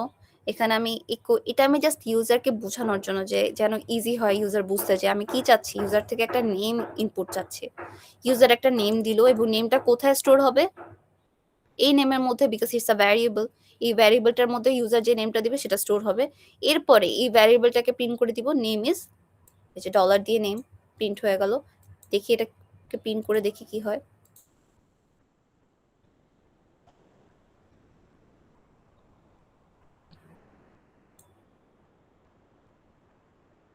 সামহাও আমার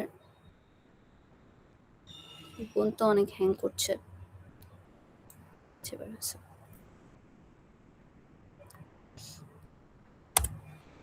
এই যে আমি নেম লিখলাম, নেমের মধ্যে লিখলাম হচ্ছে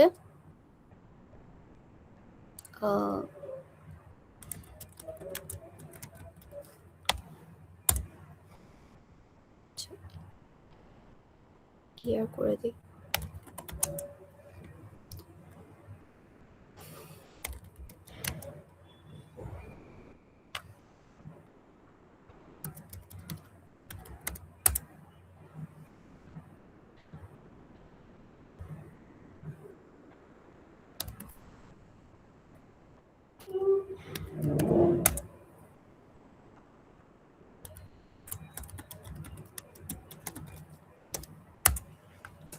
এই যে বুঝতে পেরেছি, কোডটাকে একটু পাশাপাশি রাখি। মানে কি হলো, আমার ওই ভ্যারিয়েবলটা ছিল হচ্ছে নেম, নেমটার মধ্যে স্টোর হলো এবং নেমটা প্রিন্ট করে দিল। জাস্ট রিড করছে কি, আমার এখান থেকে রিড করছে না। আমি কিন্তু এখন কিন্তু ক্যাট দিয়ে রিসিভ করছি না, এখন আমি কিন্তু ডিরেক্টলি এই কোডটাকে কল করছি এন্ড দেন কাজটা হয়ে যাচ্ছে, এক্সিকিউট হয়ে যাচ্ছে। আমরা একটা সিঙ্গেল ইনপুট নিচ্ছি, চাইলে কিন্তু আমরা মাল্টিপল ইনপুটও নিতে পারতাম। এতটুকু কি সবাই বুঝছি সিঙ্গেল ইনপুটটা? Yes ma'am. আচ্ছা, এবার মাল্টিপল ইনপুটসটা দেখি। মাল্টিপল ইনপুটসটা আসলে সেম জিনিস, খুব একটা ডিফারেন্ট না। মানে যেভাবে আমরা টাচ দিয়ে 3টা 4টা ফাইলও ক্রিয়েট করতে পারতাম না, কাইন্ড অফ ওরকম। আমি করছি কি, যে এখানে সেটআপই করে দিচ্ছে যে আমাকে রিড করবে 3টা নাম, name 1, name 2, name 3, that's it. And print করবে, প্রিন্ট তো করার ব্যাপার না, বাট মেইনলি হচ্ছে 3বার দেওয়া লাগবে, যেভাবে আমরা টাচের ক্ষেত্রেও 3বার করতাম। টাচ যদি আপনাদের মনে থাকে,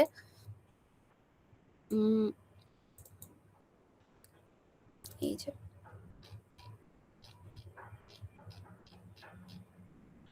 এই যে টাচের মধ্যে যেমন আমরা 3টা ফাইল একসাথে ক্রিয়েট করতে পারছিলাম, আবার একটা ফাইলও ক্রিয়েট করতে পারছিলাম, সেম ভাবে আমরা হচ্ছে এখানেও একসাথে 3টা বার রিড করতে পারবো।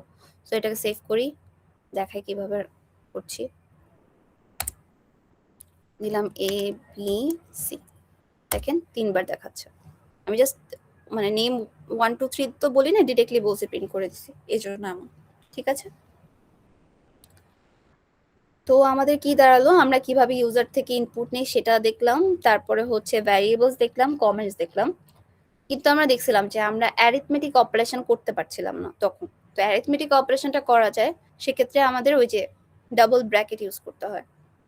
আগে যেমন আমরা দেখছিলাম 1+2 দিলে ডিরেক্ট খালি 1+2ই দেখাচ্ছিল, এখন আমাকে এরকম ডাবল ব্র্যাকেট ইউজ করতে হবে এবং তার আগে ডলার সাইন দিতে হবে। এটা একটা way, but it's not the only way, আর একটা ওয়েও আছে, দেখাচ্ছি।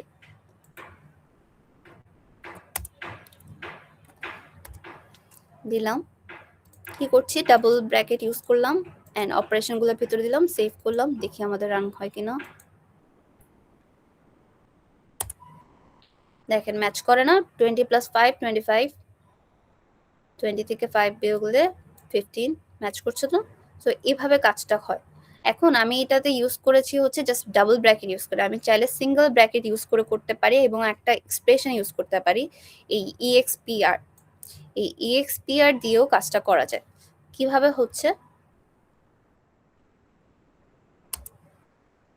আমি এটা নিচেই রাখি। জাস্ট কি করছি, এই যে ইকো ইউজ করছি, ডলার সাইন দিচ্ছি, এন্ড এখানে ব্র্যাকেটটা কিন্তু একটা হচ্ছে, এখানে যেমন ডাবল ব্র্যাকেট ছিল না, সো এখানে ব্র্যাকেট একটা করে দিচ্ছি, বাট এখানে এই ব্র্যাকেটের পরিবর্তে EXPR ইউজ করছি। বুঝছি? আচ্ছা, এখানে সেভ করে রান করি।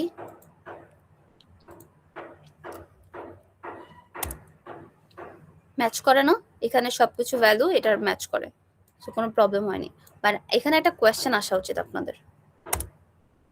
বলেন তো এখানে কি কোয়েশ্চেন আসতে পারে? কি কোনো ডিসিমিলার কোনো সিচুয়েশন দেখতে পাচ্ছেন? Yes, ma'am. \multiply. হ্যাঁ, এই ব্যাকস্ল্যাশ মাল্টিপ্লাইয়ের রিজন হচ্ছে আমার এই EXPR দিয়ে ও আসলে প্লাস মাইনাস ডিভিশন মডুলাস এগুলো ও ডিল করতে পারে, হ্যান্ডেল করতে পারে, ও মাল্টিপ্লিকেশনটাকে হ্যান্ডেল করতে পারে না। এই জন্য আমাকে এখানে ব্যাকস্ল্যাশ ইউজ করতে, যেমন ফরওয়ার্ড স্ল্যাশ দিয়ে দেখছিলাম কি যা আছে তাই ইউজ করে, মানে লিটারাল সেই ভ্যালুটাকে প্রিন্ট করে। আর ব্যাকস্ল্যাশ দিয়ে এটার যে একটা স্পেশাল হিডেন মিনিং আছে সেটা বোঝানোর জন্য আমাকে একটা ব্যাকস্ল্যাশ ইউজ করা লাগে। তো আপনাদের যদি এটা ডিফিকাল্ট মনে হয় এটাই ইউজ করাটা প্রেফারেবল। বাট হ্যাঁ, EXPR যদি এমন কোয়েশ্চেনে বলেই দেয় যে একটা কোড করতে বলে এবং use this using EXPR command, তখন তো আপনার করতে হবে, তখনের জন্য এটা আমি দিয়ে দিলাম। বুঝতে পেরেছি এতটুকু? Yes, ma'am. আচ্ছা, সো অ্যারিথমেটিক অপারেশন ডান। এবার আসি হচ্ছে আমাদের ইফ এলস এর কাজে। ইফ এলস তো নর্মালি আমরা বুঝি যে কোনো কিছু যদি এটা হয় তাহলে, মানে যদি তুমি সেকশন 14 এর হও তাহলে ক্লাস তোমার 11টায়, যদি তুমি সেকশন 9 এর হও ক্লাস তোমার 8টায়, যদি তুমি সেকশন 15 হও তোমার ক্লাস 2টায়। এই যে ইফ দিয়ে সিচুয়েশনগুলো যেটা আমরা ছোটবেলা থেকে করে আসি ওরকমই, বাট কিছু স্পেশাল জিনিস আর কি ইন্ট্রোডিউস হবে। যেমন আমরা আর কি গ্রেটার দেন লেস দেন খুবই ইজিলি একটা অ্যারো দিয়ে করতে পারতাম, বাট এখানে আর কি গ্রেটার দেন লেস দেন ওভাবে করতে পারি না, এটাই আর কি ডিফারেন্স।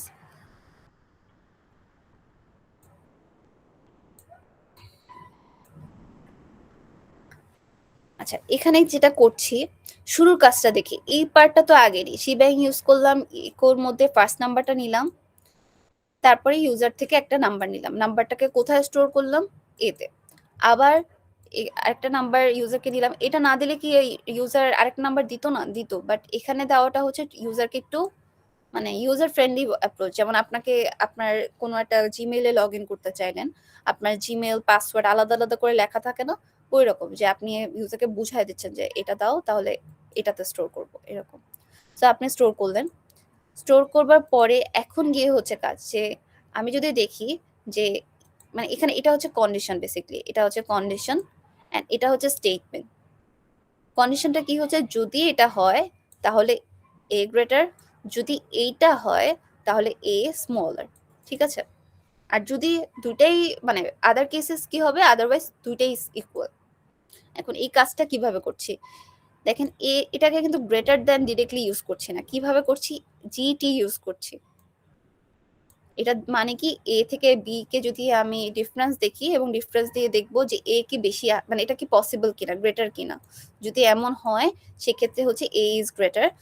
এন্ড যদি আমি লেস দ্যান কে চেক করতে চাই তাহলে কি করবো, যে মাইনাস দিয়ে এলটি দিব, তাহলে আমি বলবো এ ইজ স্মলার। আর এলস মানে হচ্ছে আগের মতোই এলিফ এলিফ দেওয়া, আর লাস্টে যে এলস দেওয়া মানে কি উপরে সব কন্ডিশন চেকড হয়ে লাস্ট কন্ডিশনে আসা, এন্ড সেটা হচ্ছে ওই উপরে কোনো কন্ডিশনকে ম্যাচ না করা বোঝায়। তো তার মানে কি, এও গ্রেটার না, এ স্মলারও না, এর মানে এ হচ্ছে ইকুয়াল। বুঝছি এই পার্টটুকু? একটু ভেঙে ভেঙে বোঝাচ্ছি আজকে যেন। ম্যাম FI টা কেন ইউজ করেছে? আচ্ছা, গুড কোয়েশ্চেন। এখানে হচ্ছে যেমন আপনাদের স্টার্টিং এ যেমন কার্লি ব্রেস স্টার্ট করা লাগতো, কার্লি ব্রেস ফিনিশ করা লাগতো, ওরকম যেমন ব্যাপার আছে, আপনারা এখানে দেখবেন ইফ এলস এর ক্ষেত্রে বলেন বা আরেকটা কেস আসবে, মানে নামই হচ্ছে কেস, ওই কেসের ক্ষেত্রেও দেখবেন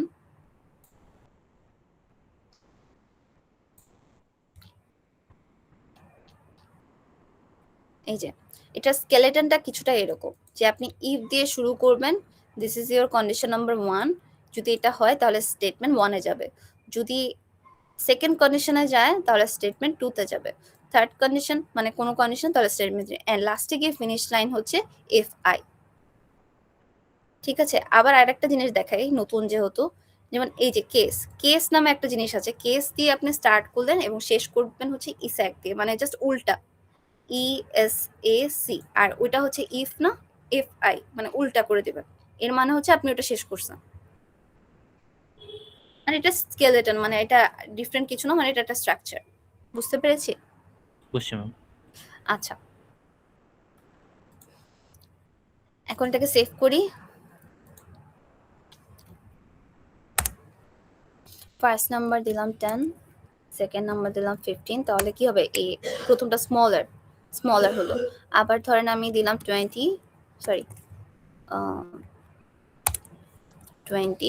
পরেরটা দিলাম 30, তাহলে হবে 20 স্মলার। এবার দিই হচ্ছে গ্রেটার 30,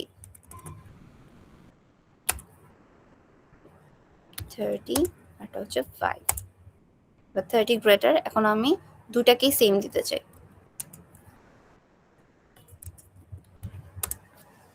বোথ আর ইকুয়াল। বুঝতে পেরেছি এটা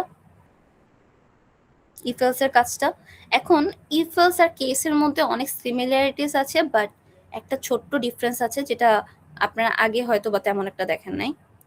ইফ এলস তো সবাই বুঝি, বাট কেসের ক্ষেত্রেটা হচ্ছে কি যে আমরা সেম ক্যাটাগরিকে এক করে ফেলবো এবং তারপরে কাজটা করব। আচ্ছা, ইফ এলস বুঝতে কারো অসুবিধা হয়েছে সোফার? No, ma'am. আচ্ছা, কেসের ক্ষেত্রে আসি। কেসটা হচ্ছে যে আপনি ধরেন আপনি ইয়েস প্রেস করলেন, আপনি ওয়াই প্রেস করলেন, অথবা আপনি 1 প্রেস করলেন। আপনি প্রত্যেকটা কারণে প্রত্যেকটা জিনিস প্রেস করলে আপনি বাম দিকে চলে যাবেন।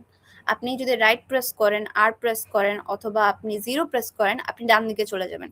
এই যে কেসগুলোকে আমি কি বলছি, ক্যাটাগরি করে দিচ্ছি যে যেটাই প্রেস করো 1, এটা এটা এটা, সে সবসময় বাম দিকেই যাবে আর ও সবসময় ডান দিকেই যাবে, যেটাই প্রেস করুক না কেন।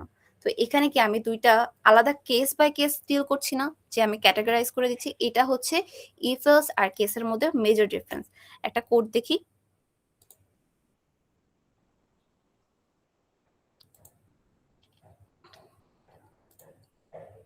বাই দ্য ওয়ে, এই কোডগুলো সবই আপনাদের স্লাইডের। জাস্ট আমি যখন কোডটা করছিলাম তখন হচ্ছে আমার সুবিধা হচ্ছিল বলে আমি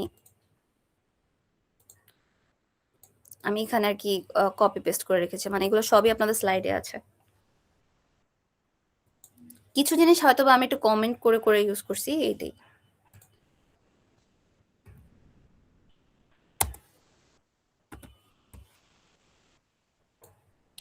আচ্ছা, এখানে যে আমি একটু আগে যেটা বললাম যে আমি যেটাই দিব না কেন মানে সেটাতেই আমার ফার্স্ট কাজটা দেখি। এটা তো আগের কাজ। ইকো দিয়ে একটা জিনিস বললো যে is it morning, yes or no, question করা হলো। তারপরে হচ্ছে সে একটা টাইম দিল। টাইম দেওয়ার পরে সে দেখলো যে সে কি ইয়েস দিয়েছে, ওয়াই দিয়েছে, অথবা ক্যাপিটাল ক্যাপস লকে দিয়েছে কিনা। যদি এমন হয় তাহলে সে প্রিন্ট করবে কি গুড মর্নিং। অ্যান্ড এখানে দেখেন এটা ইফ এলস এর মধ্যে একটা ডিফারেন্স আছে। ইফ এলস এ কিন্তু আমাদের স্টেটমেন্টের পরে দেখেন এই যে ইফ এলস এ কিন্তু স্টেটমেন্টের পরে কোনো আমাদের কোটেশন সরি কি বলে সেমিকোলন ছিল না। আমাদের ছিল হচ্ছে ইফের পরে সেমিকোলন। ঠিক আছে, এখানে এই যে এলিফে সেমিকোলন, বাট এখানে হচ্ছে আমাদের কি ডাবল সেমিকোলন আছে। এটাই হচ্ছে এটা ডিফারেন্স। আমার যখনই প্রিন্ট হবে তারপরে ডাবল সেমিকোলন দেওয়া লাগবে। এখন আমি এটাকে সেভ করে রান করে দেখাই।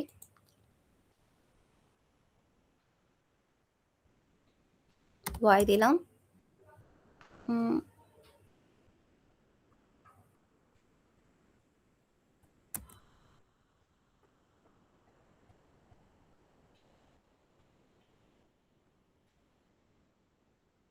ESAC দেয়া নেই ম্যাম। ও আচ্ছা আচ্ছা, হ্যাঁ হ্যাঁ, গুড। এবার কাজ করবে।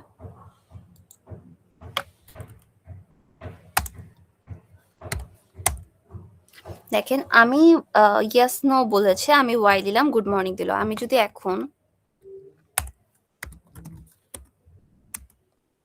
ইয়েসও দিতাম তাহলেও গুড মর্নিং দিত। আমি যদি ক্যাপিটালেও দিতাম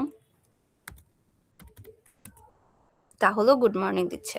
তার মানে এই যে ক্যাটাগরি করে ফেললো না যে যে কোনো কেসে যেন আসে এই তিনটার যে কোনো একটা কেস ম্যাচ করলে সে যেন গুড মর্নিং প্রিন্ট করে। বাট এটা ইফ এলস দিয়ে কি আপনি করতে পারতেন না? পারতেন, বাট এখানে কিছু এক্সট্রা লাইন্স লেখা লাগতো। বুঝতে পেরেছি? Yes, ma'am. আচ্ছা, সো এটা হচ্ছে কেস নতুন যে কনসেপ্টটা। আচ্ছা, এবার আসি হচ্ছে এটা বাই দ্য ওয়ে একটা একটা লাইন করে অ্যাড করা তো, যার কারণে আপনার মনে হতে পারে ডিফারেন্ট স্লাইড, বেসিক্যালি এরা সেম। আচ্ছা, কমন লাইন আর্গুমেন্টস। আচ্ছা, কমন লাইন আর্গুমেন্টস এর আগে একটু ব্রেক নিচ্ছি 2 মিনিট। এটা একটু ডিফারেন্ট। এতটুকু আপনারা কি সবাই বুঝছেন? কেস পর্যন্ত, ইফ এলস এন্ড কেস।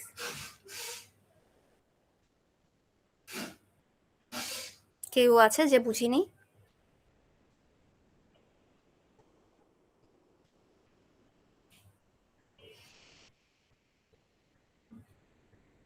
আচ্ছা, ঠিক আছে, তাহলে আপনারা একটু 2 মিনিট ব্রেক নেন, আমি এরপরে স্টার্ট করছি আবার।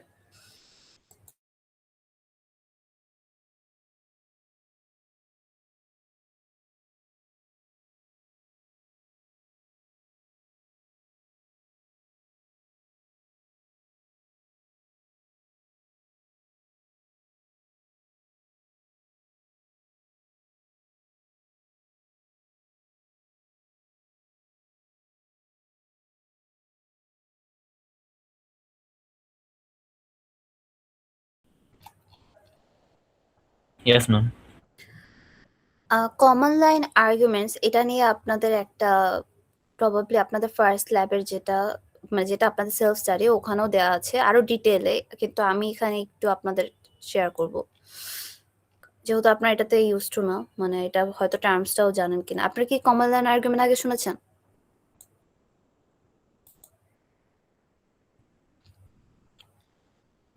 না মিস। No, ma'am. আচ্ছা, ঠিক আছে।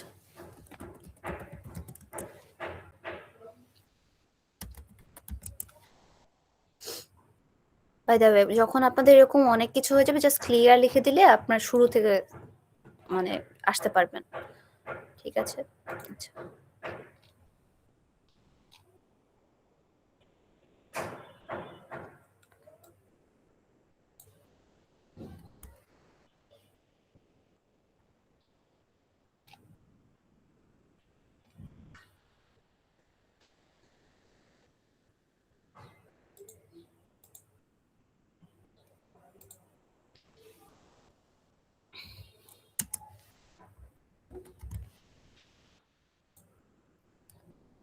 আচ্ছা, এখানে ফর ইউজ করেছি। ফরটার কনসেপ্টটা যদিও একটু পরে। আচ্ছা, না, এটা আগে না দেখাই, এটাই আগে দেখাই।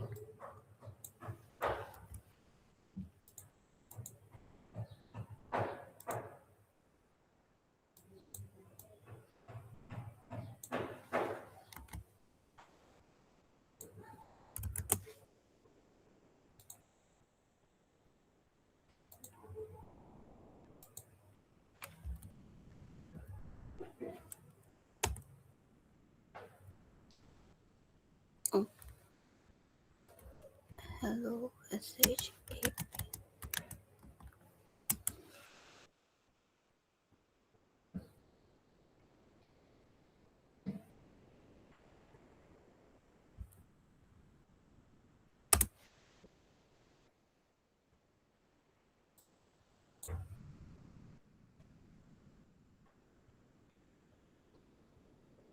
ও টোটালতে প্রিন্ট করিনি।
আচ্ছা, এখন হচ্ছে আমি লিখলাম অ্যাপল, ব্যানানা। এবার একটু বোঝার ট্রাই করি। আমরা মেথড করেছিলাম না? মেথডের মধ্যে আপনাদের এরকম সিগনেচার নামে একটা জিনিস ছিল যে আপনার ওখানে কি টাইপ, ধর মেথডের মধ্যে আপনি মেথডের ভিতরে আর্গুমেন্ট দিতেন না, মনে আছে? আমরা মেথডের মধ্যে আর্গুমেন্ট লিখে দিতাম যে টাইপটা বলে দিতাম, এটা ইন্টিজার টাইপ নিব বা কয়টা নিব, কয়টা ডেটা নিব। আমি যদি দুইবার দিতাম না, আমি দুইটা ডেটা নিব এবং দুইটা ডেটাই ইন্টিজার টাইপ হতো। আবার ধরেন আমি ইন্টিজার নিলাম প্রথমটা, পরেরটা চাইলে ফ্লোট নিতে পারতাম। মানে বলে দিতাম যে ইন্ট ডাবল অথবা এরকম মানে মেনশন করে দেওয়া লাগতো, এবং আমি যখন ওটাকে কল করব তখন আমাকে ওই সেম অ্যাকুরেট ভ্যালু দিয়ে কল করতে হবে। মানে আমাকে বলেছে ক্যাশে ক্যাশে মানে ডেলিভারি চার্জ ক্যাশে দিতে। আমি যদি বলি এখন বিকাশে, এখন তার যদি স্কোপই না থাকে, তার বিকাশই না থাকে, সে কি নিতে পারবে? পারবে না। সো ব্যাপারটা এইরকম যে আপনি যেভাবে সেট করে দিয়েছেন আপনার আপনার যে এই স্ক্রিপ্টে, শেল স্ক্রিপ্টে আপনাকে ঠিক সেম ভাবেই আসলে ডেটাটাকে মানে বারবার কল করতে হবে, তখনই আপনি আসলে সেম জিনিসটাই পাবেন। এখন আমি আসি কেন বললাম কথাটা। আমার এখানে আচ্ছা, এখান থেকে না, কোড থেকে যাই, কোডটা দেখি। কোডের মধ্যে আমি আলাদা করে কিছু জিনিস আসলে ডেসক্রাইব করেছি। এই যে ডলার দিয়ে হ্যাশ দেওয়া আছে না, এই ডলার দিয়ে হ্যাশের মিনিংটা হচ্ছে যে আমার কাউন্টটা বোঝাবে যে আমি কয়টা আর্গুমেন্ট দিচ্ছি। যেমন আমি এখানে কয়টা আর্গুমেন্ট দিয়েছি দেখেন তো, অ্যাপেল দিয়েছে, ব্যানানা দিয়েছে, কয়টা হলো? 2টা। সো আমাকে এখানে কি দেখিয়েছে? 2। আমি এই যে ডলার দিয়ে স্টার দিয়েছি, এটা বোঝাচ্ছে কি কি আমি দিয়েছি সেটাই আর কি প্রিন্ট করতে বলছে, যেগুলো যেগুলো আছে সেটাকে লিস্ট আকারে প্রিন্ট করে দেখাও। মানে অ্যাপেল, ব্যানানা প্রিন্ট হয়ে গেল। এরপরে হচ্ছে ডলার দিয়ে আমি নাম্বারটা যখন বললাম, ও আসলে নিউমেরিক্যাল ভ্যালুটা দিয়ে দেখাচ্ছে যে কাইন্ড অফ আপনাদের ইন্ডেক্স আছে না, ইন্ডেক্সের মতো, যে ইন্ডেক্স 1-এ কে আছে তাকে দেখাও, ইন্ডেক্স 2-তে কে আছে তাকে দেখাও। সো ইন্ডেক্স 1-এ কে ছিল আপনার অ্যাপল, সো ফার্স্টে প্রিন্ট হলো কি অ্যাপল। যদি ইন্ডেক্স 2-তে কে থাকতো ব্যানানা, ব্যানানা প্রিন্ট হতো। বুঝতে পেরেছি ডিফারেন্সটা? মানে জিনিসগুলো খুব কাছাকাছি দেখে অনেকটা মিক্স লাগে, বাট এই কমান্ড লাইন আর্গুমেন্টের ফার্স্টের যে কাজটা, এই আর্গুমেন্টটা বোঝা, আর্গুমেন্টটা কিভাবে কাজ করে। বুঝছি। আচ্ছা, ঠিক আছে। আমি তাহলে এখান থেকে আরেকটু আস্তে আস্তে বাড়াই, কারণ কনসেপ্টটা একটু ডিফিকাল্ট লাগে শুরুতে। আচ্ছা, এখানে দেখেন আমি অ্যাপল, ব্যানানা নিয়েছি, চাইলে কি আমি 4-5টা নিতে পারতাম? প্রবলেম হতো? দেখি প্রবলেম কি হতো কিনা। মানে আমি তো এখান থেকে রিসিভ করছি,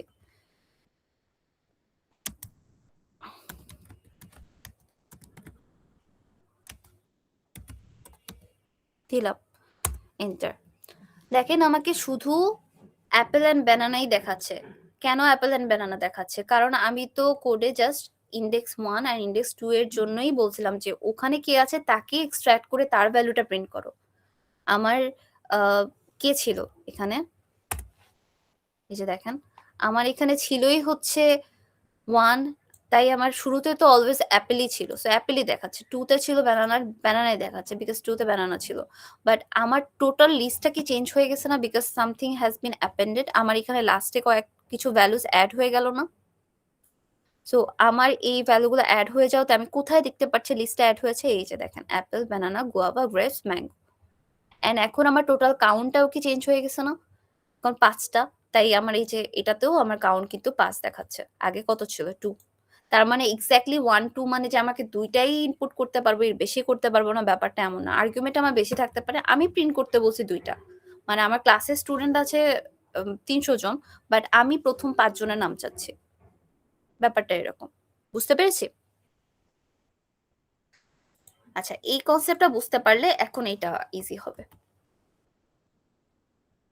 উম,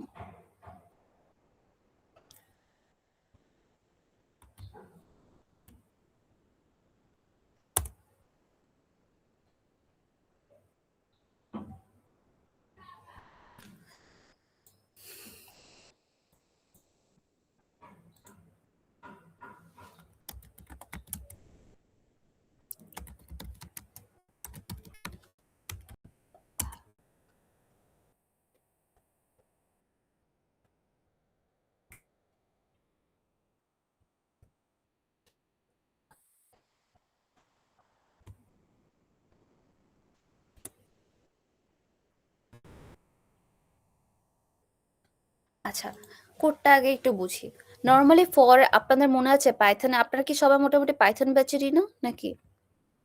Yes, ma'am. আচ্ছা, তো দেখেন যে আমি এটা কি বুঝিয়েছি, যেমন আপনারা পড়েছিলেন যে ফর আই ইন রেঞ্জ, মনে পড়ে এরকম কোনো কথা? ফর আই ইন রেঞ্জ দিয়ে তারপর আপনার রেঞ্জটা দেখায় দিতেন যে এতটুকু পর্যন্ত পরে চেক করা হতো, এবং ওই লুপের যে মানে কাজটা হতো, মানে প্রত্যেকটা বার একটা একটা করে ইটারেশন হতো অ্যান্ড সেটাকে দেখতো। সো এটা ওরকমই কিছুটা। ও কি করছে যে এইটার সাইনটার মানে কি, আমার যখন ডলার দিয়ে স্টার আছে এর মানে হচ্ছে প্রত্যেকটা আর্গুমেন্টকে চেক করো, এই যে অল আর্গুমেন্টস, প্রত্যেকটা আর্গুমেন্ট যা যা আর্গুমেন্টস আছে সবগুলো চেক হবে। তো প্রতিটা আর্গুমেন্ট চেক হলো, এবং এই আই দিয়ে বোঝাচ্ছে যে প্রতিটা আর্গুমেন্টসে মানে প্রত্যেকটাতে যাও, প্রথমে 0 1 2 3 এভাবে করে যাও। এরপরে বলছে যে তাদেরকে এক এক করে প্রিন্ট করো। তার মানে আমার লিস্টটা ছিল যেমন এক লাইনে দেখাচ্ছিল একটু আগে, আমি জাস্ট এই ডলার দিয়ে স্টার দেওয়া মানে কি সব এক লাইনে দেখাচ্ছিল, এখন আমি ডলার দিয়ে স্টার না দিয়ে আমি চাচ্ছি আলাদা আলাদা করে দেখাক, এই জন্য ফর লুপ ইউজ করেছি।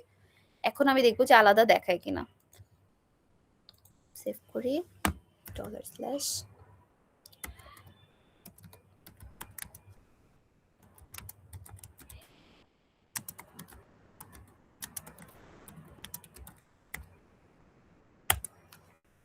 দেখেন আমার কি কি প্রিন্ট করতে বলেছিলাম। আমি ফার্স্টে বলেছিলাম টোটাল আর্গুমেন্টটা প্রিন্ট করতে আর প্রত্যেকটাকে আলাদা আলাদা প্রিন্ট করে দেখাতে। দেখেন, আচ্ছা না কি জানি,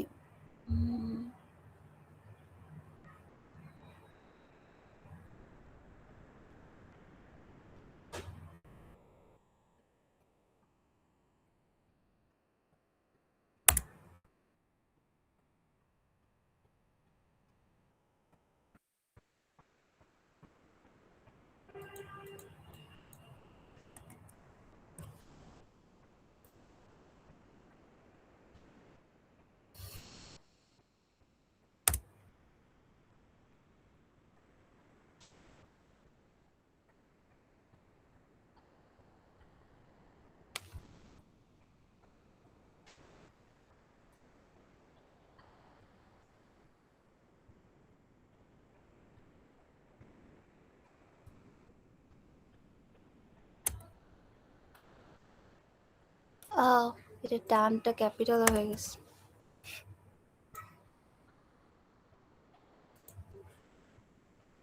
এখন কাজ করবে। ব্যাপারগুলো অনেক কেস সেন্সিটিভ, তো যেটা দেখা গিয়েছে যে আপনি যদি ডকে দেখেন ওটা অটোমেটিক্যালি চেঞ্জ হয়ে যেতে পারে, সো এটা আপনার চেক করা লাগবে যেটা চেঞ্জ যেন না হয়ে যায়। এখন বুঝতে পেরেছি কি হয়েছে। আমি জিডিটা আরেকবার যাই। তার মানে কি হলো, আমি হচ্ছে শিবাং নিলাম, আমি একটা জিনিস প্রিন্ট করতে বললাম, এই যে total arguments, and total arguments এর জন্য কি দিলাম, আমি ডলার সাইন দিয়ে হ্যাশ ইউজ করলাম। আমি যদি ডলার সাইন দিয়ে স্টার প্রিন্ট করতে বলতাম তাহলে কি হতো? কেউ বলে? লিস্টটা পুরো প্রিন্ট হইতো। লিস্টটা পুরো প্রিন্ট হতো, মানে এক লাইনে প্রিন্ট হতো।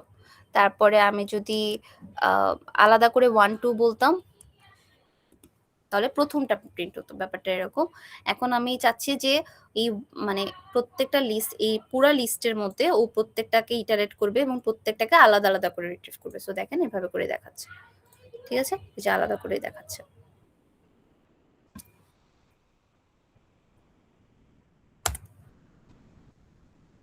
যে আমি টোটাল আর্গুমেন্টস এখন অ্যাড করে দিয়েছি, সো এখন টোটালটা একসাথে দেখাচ্ছে, আর আমি বলছি প্রত্যেকটা আলাদা আলাদা করেও দেখাও, যে আলাদা আলাদা করেও দেখাচ্ছে।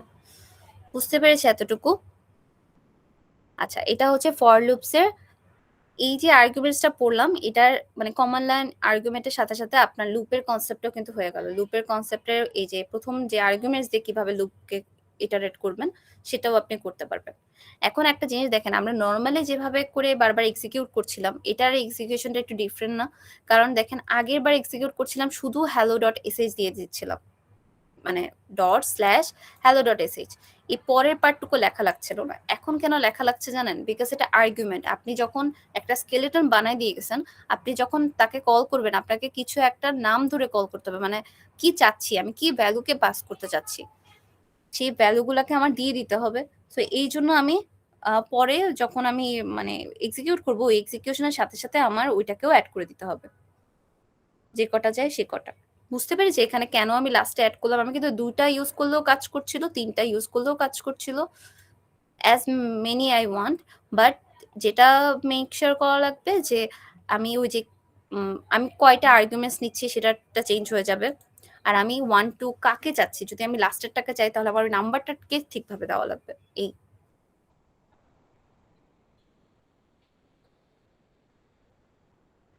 সবাই বুঝেছে এই পার্টটুকু? Yes, ma'am. আচ্ছা, এবার আসি হচ্ছে লিস্টের ব্যাপারটা। আমরা অলরেডি জানি যে আমাদের টার্মিনাল থেকে লিস্ট কিভাবে চেক করে। আমরা লিস্ট চেক করার ওয়েটা কি ছিল? আমি এখন কোথায় আছি? পিডব্লিউডি। আমি এখন আছি হচ্ছে ল্যাব 1 এ। আমি লিস্ট চেক করতাম এলএস দিয়ে। এখানে আমার কারা কারা আছে? এই যে এরা আছে। এখন আমি এটাকে ইটারেশন করে দেখতে চাই, ফর লুপ দিয়ে দেখতে চাই। সো ওটাকে করতে গেলে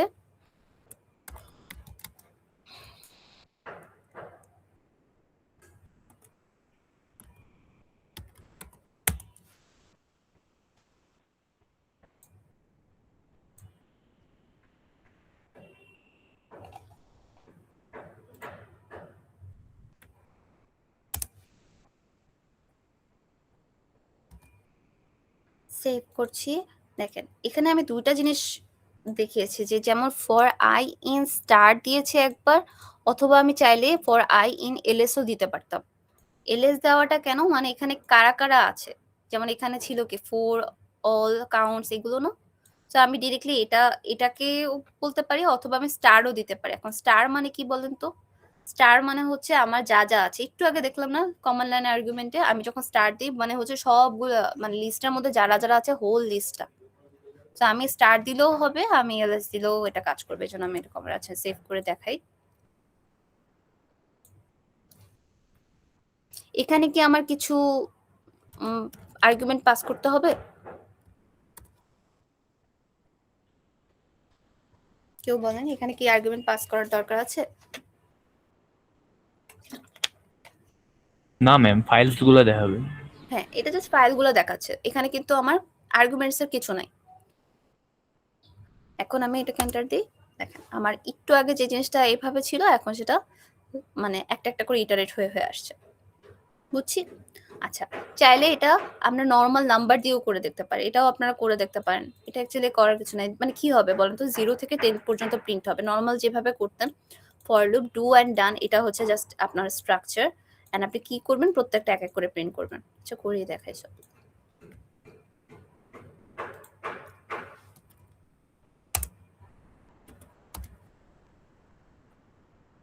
এক এক করে বাড়ছে, তাই না? যে 0 থেকে 10 পর্যন্ত এক এক করে বাড়ছে। ঠিক আছে, এক এক করে প্রিন্ট হচ্ছে। এটাকে হচ্ছে আপনার সি স্টাইল, মানে নর্মাল ইটারেশন যেটা আপনাদের।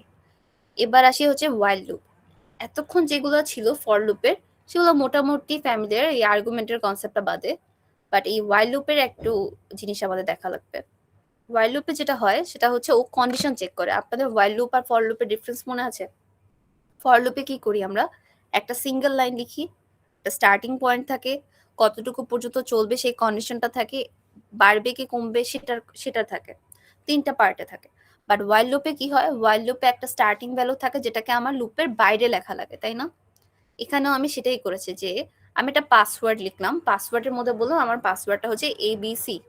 আমি যদি সেকেন্ড টাইম পাসওয়ার্ডটা ডিফারেন্ট কিছু দেই, আমার কি সোশ্যাল মিডিয়াতে বা আমার জিমেলে আমি কি লগ ইন করতে পারবো? আমার এক্সাক্ট ম্যাচ No, করতে ma'am. হবে না? হ্যাঁ। সো এর জন্য আমি ওয়াইল দিয়ে করছি। এই কাজটা কিন্তু by the way if else দিয়েও করতে পারতেন, বাট আমি হচ্ছে ওয়াইল দিয়ে দেখাচ্ছি, যে আমি আমি মানে এটা কেন ইফ এলস দিয়ে ফিজিবল হতো না সেটা দেখাই। মানে আমার ততবারই তো এটা আমাকে বলবে রং পাসওয়ার্ড, যতবারই আমি ভুল দিব, তাই না? আবার আমি কারেক্ট পাসওয়ার্ড দিলে আমি ওই মানে সেকেন্ড ইন্টারফেসে অ্যাক্সেস করতে পারবো, তার আগে তো পারবো না। যতবারই রং পাসওয়ার্ড দিবে আমি ভুল দেখাবে। সো এই জন্য অ্যাকচুয়ালি লুপের কনসেপ্টটা আসছে। ইফ এলস দিলে জাস্ট একবার দেখায় দেন ডান, মানে প্রত্যেকবার আলাদা। আমি চাচ্ছি জিনিসটা লুপের মতো করে চলুক, যতবারই রং দিব ততবারই। সো এই জন্য ওয়াইল অ্যান্ড কন্ডিশনটার ভিতরে দিলাম, বললাম যে পাসওয়ার্ডটা যদি ম্যাচ না করে, এই যে নট ইকুয়াল টু, অ্যান্ড দিয়ে আমি পাসওয়ার্ড আমি যেটার মধ্যে সেট করে রাখছিলাম, এটা ছিল আমার সেই ইনিশিয়াল পাসওয়ার্ড, আর ইউজার যেটা রিড করছে সেটা, অ্যান্ড এটা এখন যেটা দিচ্ছে ম্যাচ করে কিনা। যদি হয় তাহলে কারেক্ট পাসওয়ার্ড, যদি ম্যাচ না করে তাহলে রং পাসওয়ার্ড। সেম কনসেপ্টে আমরা আনটিল দিয়েও করতে পারি। আগে হচ্ছে আমরা এটা দিয়ে দেখি।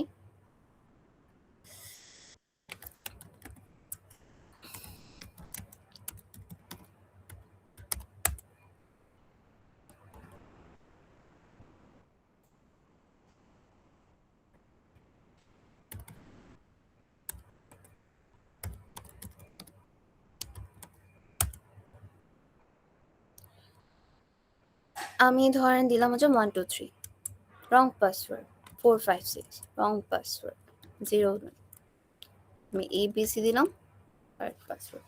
ব্যাপারটা বুঝছি, আমি যতবারই রং পাসওয়ার্ড দিচ্ছি ও মানে রংই দেখাবে, যখনই কারেক্ট পাসওয়ার্ড দিচ্ছি তখন আর লুপে চলবে না, সো তখন ডান।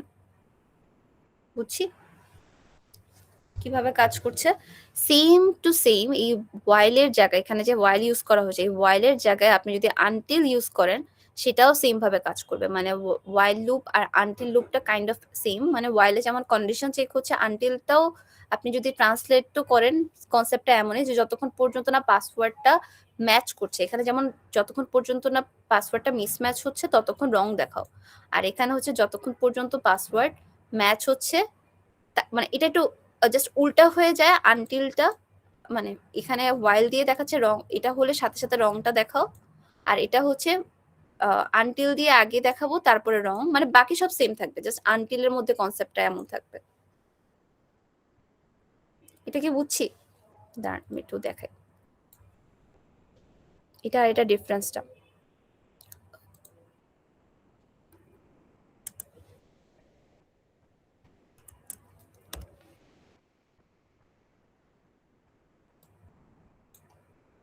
দেখেন কি হচ্ছে, আমার এখানে প্রথমে বলছে কি যে কন্ডিশনটা যদি ম্যাচ না করে তাহলে রং পাসওয়ার্ড দেখাও, আর আনটিলটা বলছে যে এটা ততক্ষণ পর্যন্ত চলবে, এই হোল লুপটা চলবে ততক্ষণ পর্যন্ত, এই লাস্ট পর্যন্তই চলবে।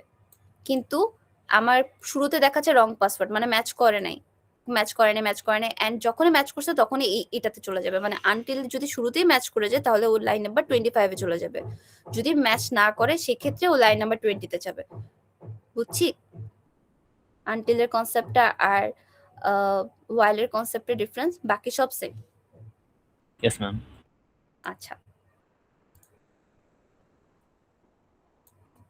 সরি আমার এটা বারবার হ্যাং করছে।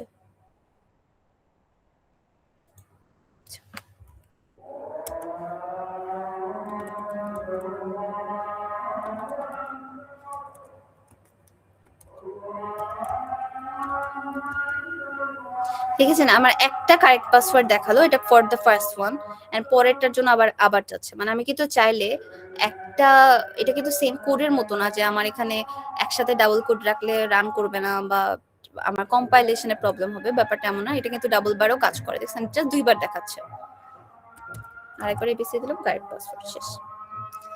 আচ্ছা লুপের কনসেপ্টটা সবাই বুঝেছি।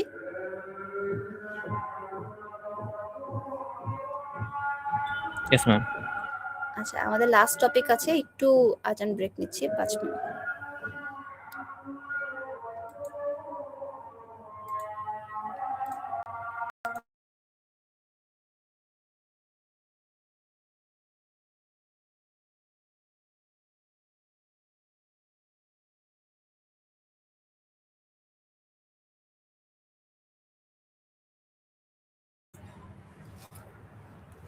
আচ্ছা আমরা আবার শুরু করি।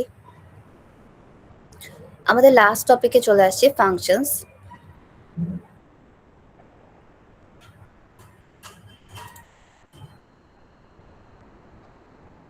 ফাংশনস যেটা আমরা আগে করেছি কাইন্ড অফ সেম, আমাদের কিছু জিনিস হয়তো একটু ডিফারেন্ট, যেমন ফাংশনে কি করলাম, শিবাং ইউজ করলাম, একটা ফাংশন একটা নেম দিলাম, নেমের মধ্যে আমি এটাকে প্রিন্ট করতে চাচ্ছি, মানে আমি যতবার এই ফাংশনটাকে কল করব ততবারই এটা এই জিনিসটা প্রিন্ট হবে। ঠিক আছে এটা একটা করে দেখি, যতবারই আমি ফু বলবো ততবারই ওটা আসবে, দেখা যাক।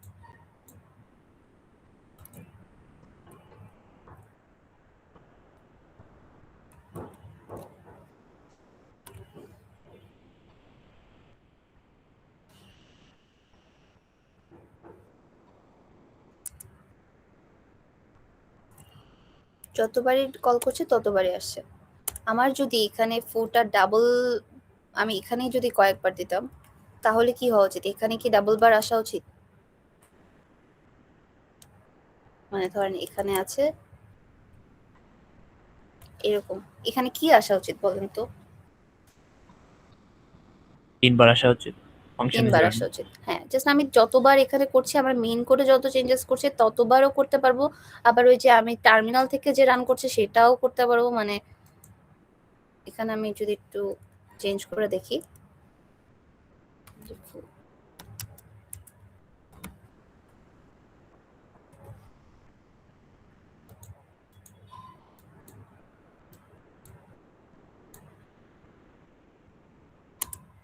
3 বার হলো, ঠিক আছে। সো বেসিক ফাংশনটা যতবার কল হচ্ছে ততবারই যাচ্ছে।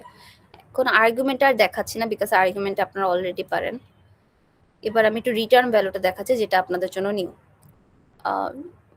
কমপ্লিটলি নিউ না, রিটার্ন সম্পর্কে আপনারা জানেন। এখন হচ্ছে কেস দিয়ে দেখাই।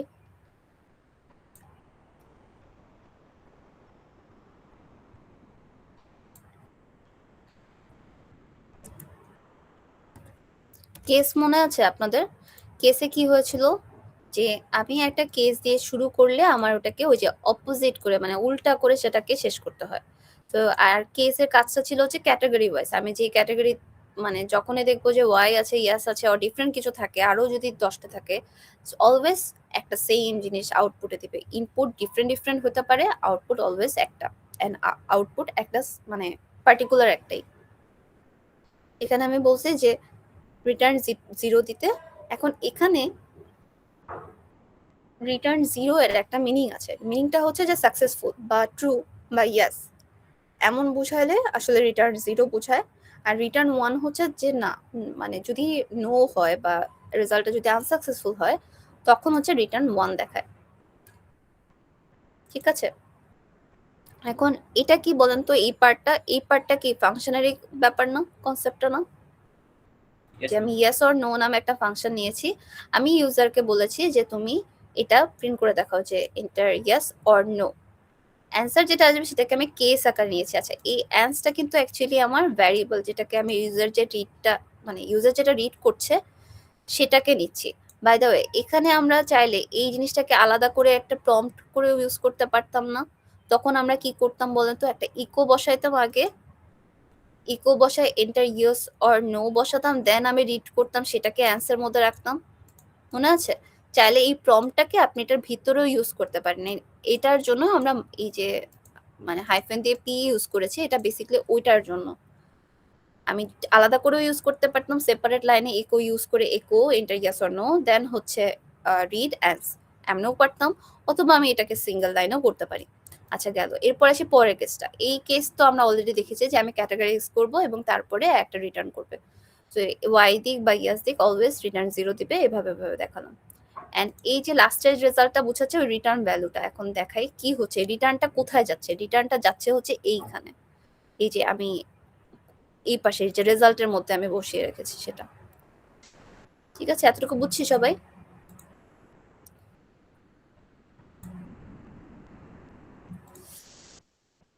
ম্যাম মানে ফাংশন কল দেওয়ার পর কি আমরা রেজাল্ট নামের ভেরিয়েবল ও রিটার্ন ভ্যালুটা সেভ করছি? ইয়েস, এই যে দেখেন আমি ফাংশনটা কল করছি, হ্যাঁ, এই যে এটা করা মানেই তো আসলে ওর ভিতরে ফাংশনটাই কল হয়ে যাওয়া। এবং ও যে রেজাল্টটা দিচ্ছে, আমি দিয়েছিলাম কি ওয়াই না, ও ওয়াই দেওয়ার পরে আমি কিন্তু এখানে একো বসাই নাই। একো বসানো মানে কি, আমি প্রিন্ট করে দিব। বাট রিটার্ন বসানো মানে কি, অ্যাকচুয়ালি আপনাদের যদি ওই ছোটবেলার কনসেপ্ট মনে থাকে, রিটার্নটা কিন্তু তার মেইন মেথডে যে ভ্যালুটা রিটার্ন করে, যদি মনে থাকে, মানে আমি এখানে যাই বসাই না কেন, আমি ইউজার থেকে ইনপুট, মানে এখান থেকে তো রিড নিচ্ছি, ঠিক আছে। এন্ড এখান থেকে আমার কোনো একটা রেজাল্ট আসবে। এই রেজাল্টটা কোথা থেকে চেক হয়, ও দেখে যে আমি ওয়াই যে পাঠালাম, এই ওয়াইটা কোথায় আছে, এটা। সো এই ভ্যালুটা এখানে যে বসে যায়, দ্যাটস ইট। বুঝছি ম্যাম। এখানে কিন্তু আমি একো দিয়েও করতে পারতাম, জাস্ট একো দিয়ে করলে আর এই কনসেপ্টটা, মানে ফাংশনের কনসেপ্টটা লাগছেই না, এটা ডিরেক্টলি করতে পারি। মানে যেটা আমি একটু আগে করছি, একো দিয়ে কিন্তু করতে পারছিলাম, যে জাস্ট একো ইউজ করে দিই, একো ইউজ করে দিই, হয়ে যাচ্ছে। বাট রিটার্নের কনসেপ্টটা হচ্ছে যেটা, যে এখানে আমি যে রিটার্ন 0 দিচ্ছি, ও কিন্তু প্রিন্ট এখান থেকে হয়নি, ও প্রিন্ট হচ্ছে এখান থেকে। ও করে কি, ও প্রথমে হচ্ছে ও ইউজার থেকে একটা ইনপুট নেয়, ও ইনপুটটা এখানে কে বসবে সেটা ডিসাইড করে হচ্ছে এই কেসটার উপর। ও দেখে ফাংশনের মধ্যে কে আছে, এই যে ইয়াস অর নো ফাংশনটা কল হলো, ইয়াস অর নো ফাংশন কল হওয়ার পরে ও দেখলো যে ইয়াস অর নো এর মধ্যে ওয়াই এর জন্য কি ছিল, কোরেসপন্ডিং ভ্যালু ছিল রিটার্ন 0। সো প্রিন্ট করবে কি রিটার্ন 0, এন্ড 0টা কোথায় স্টোর হয়, রেজাল্টে। সো এই রেজাল্টটাই 0 দেখায়। বুঝেছি? Yes ma'am. আচ্ছা, সবাই বুঝতে পেরেছে ফাংশনের এই পার্টটুকু?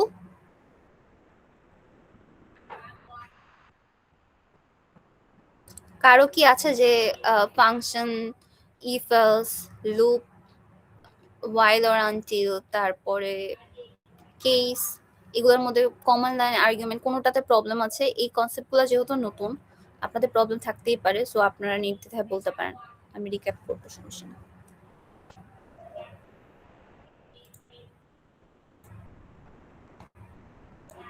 কারো প্রবলেম আছে? কারোই সমস্যা নাই?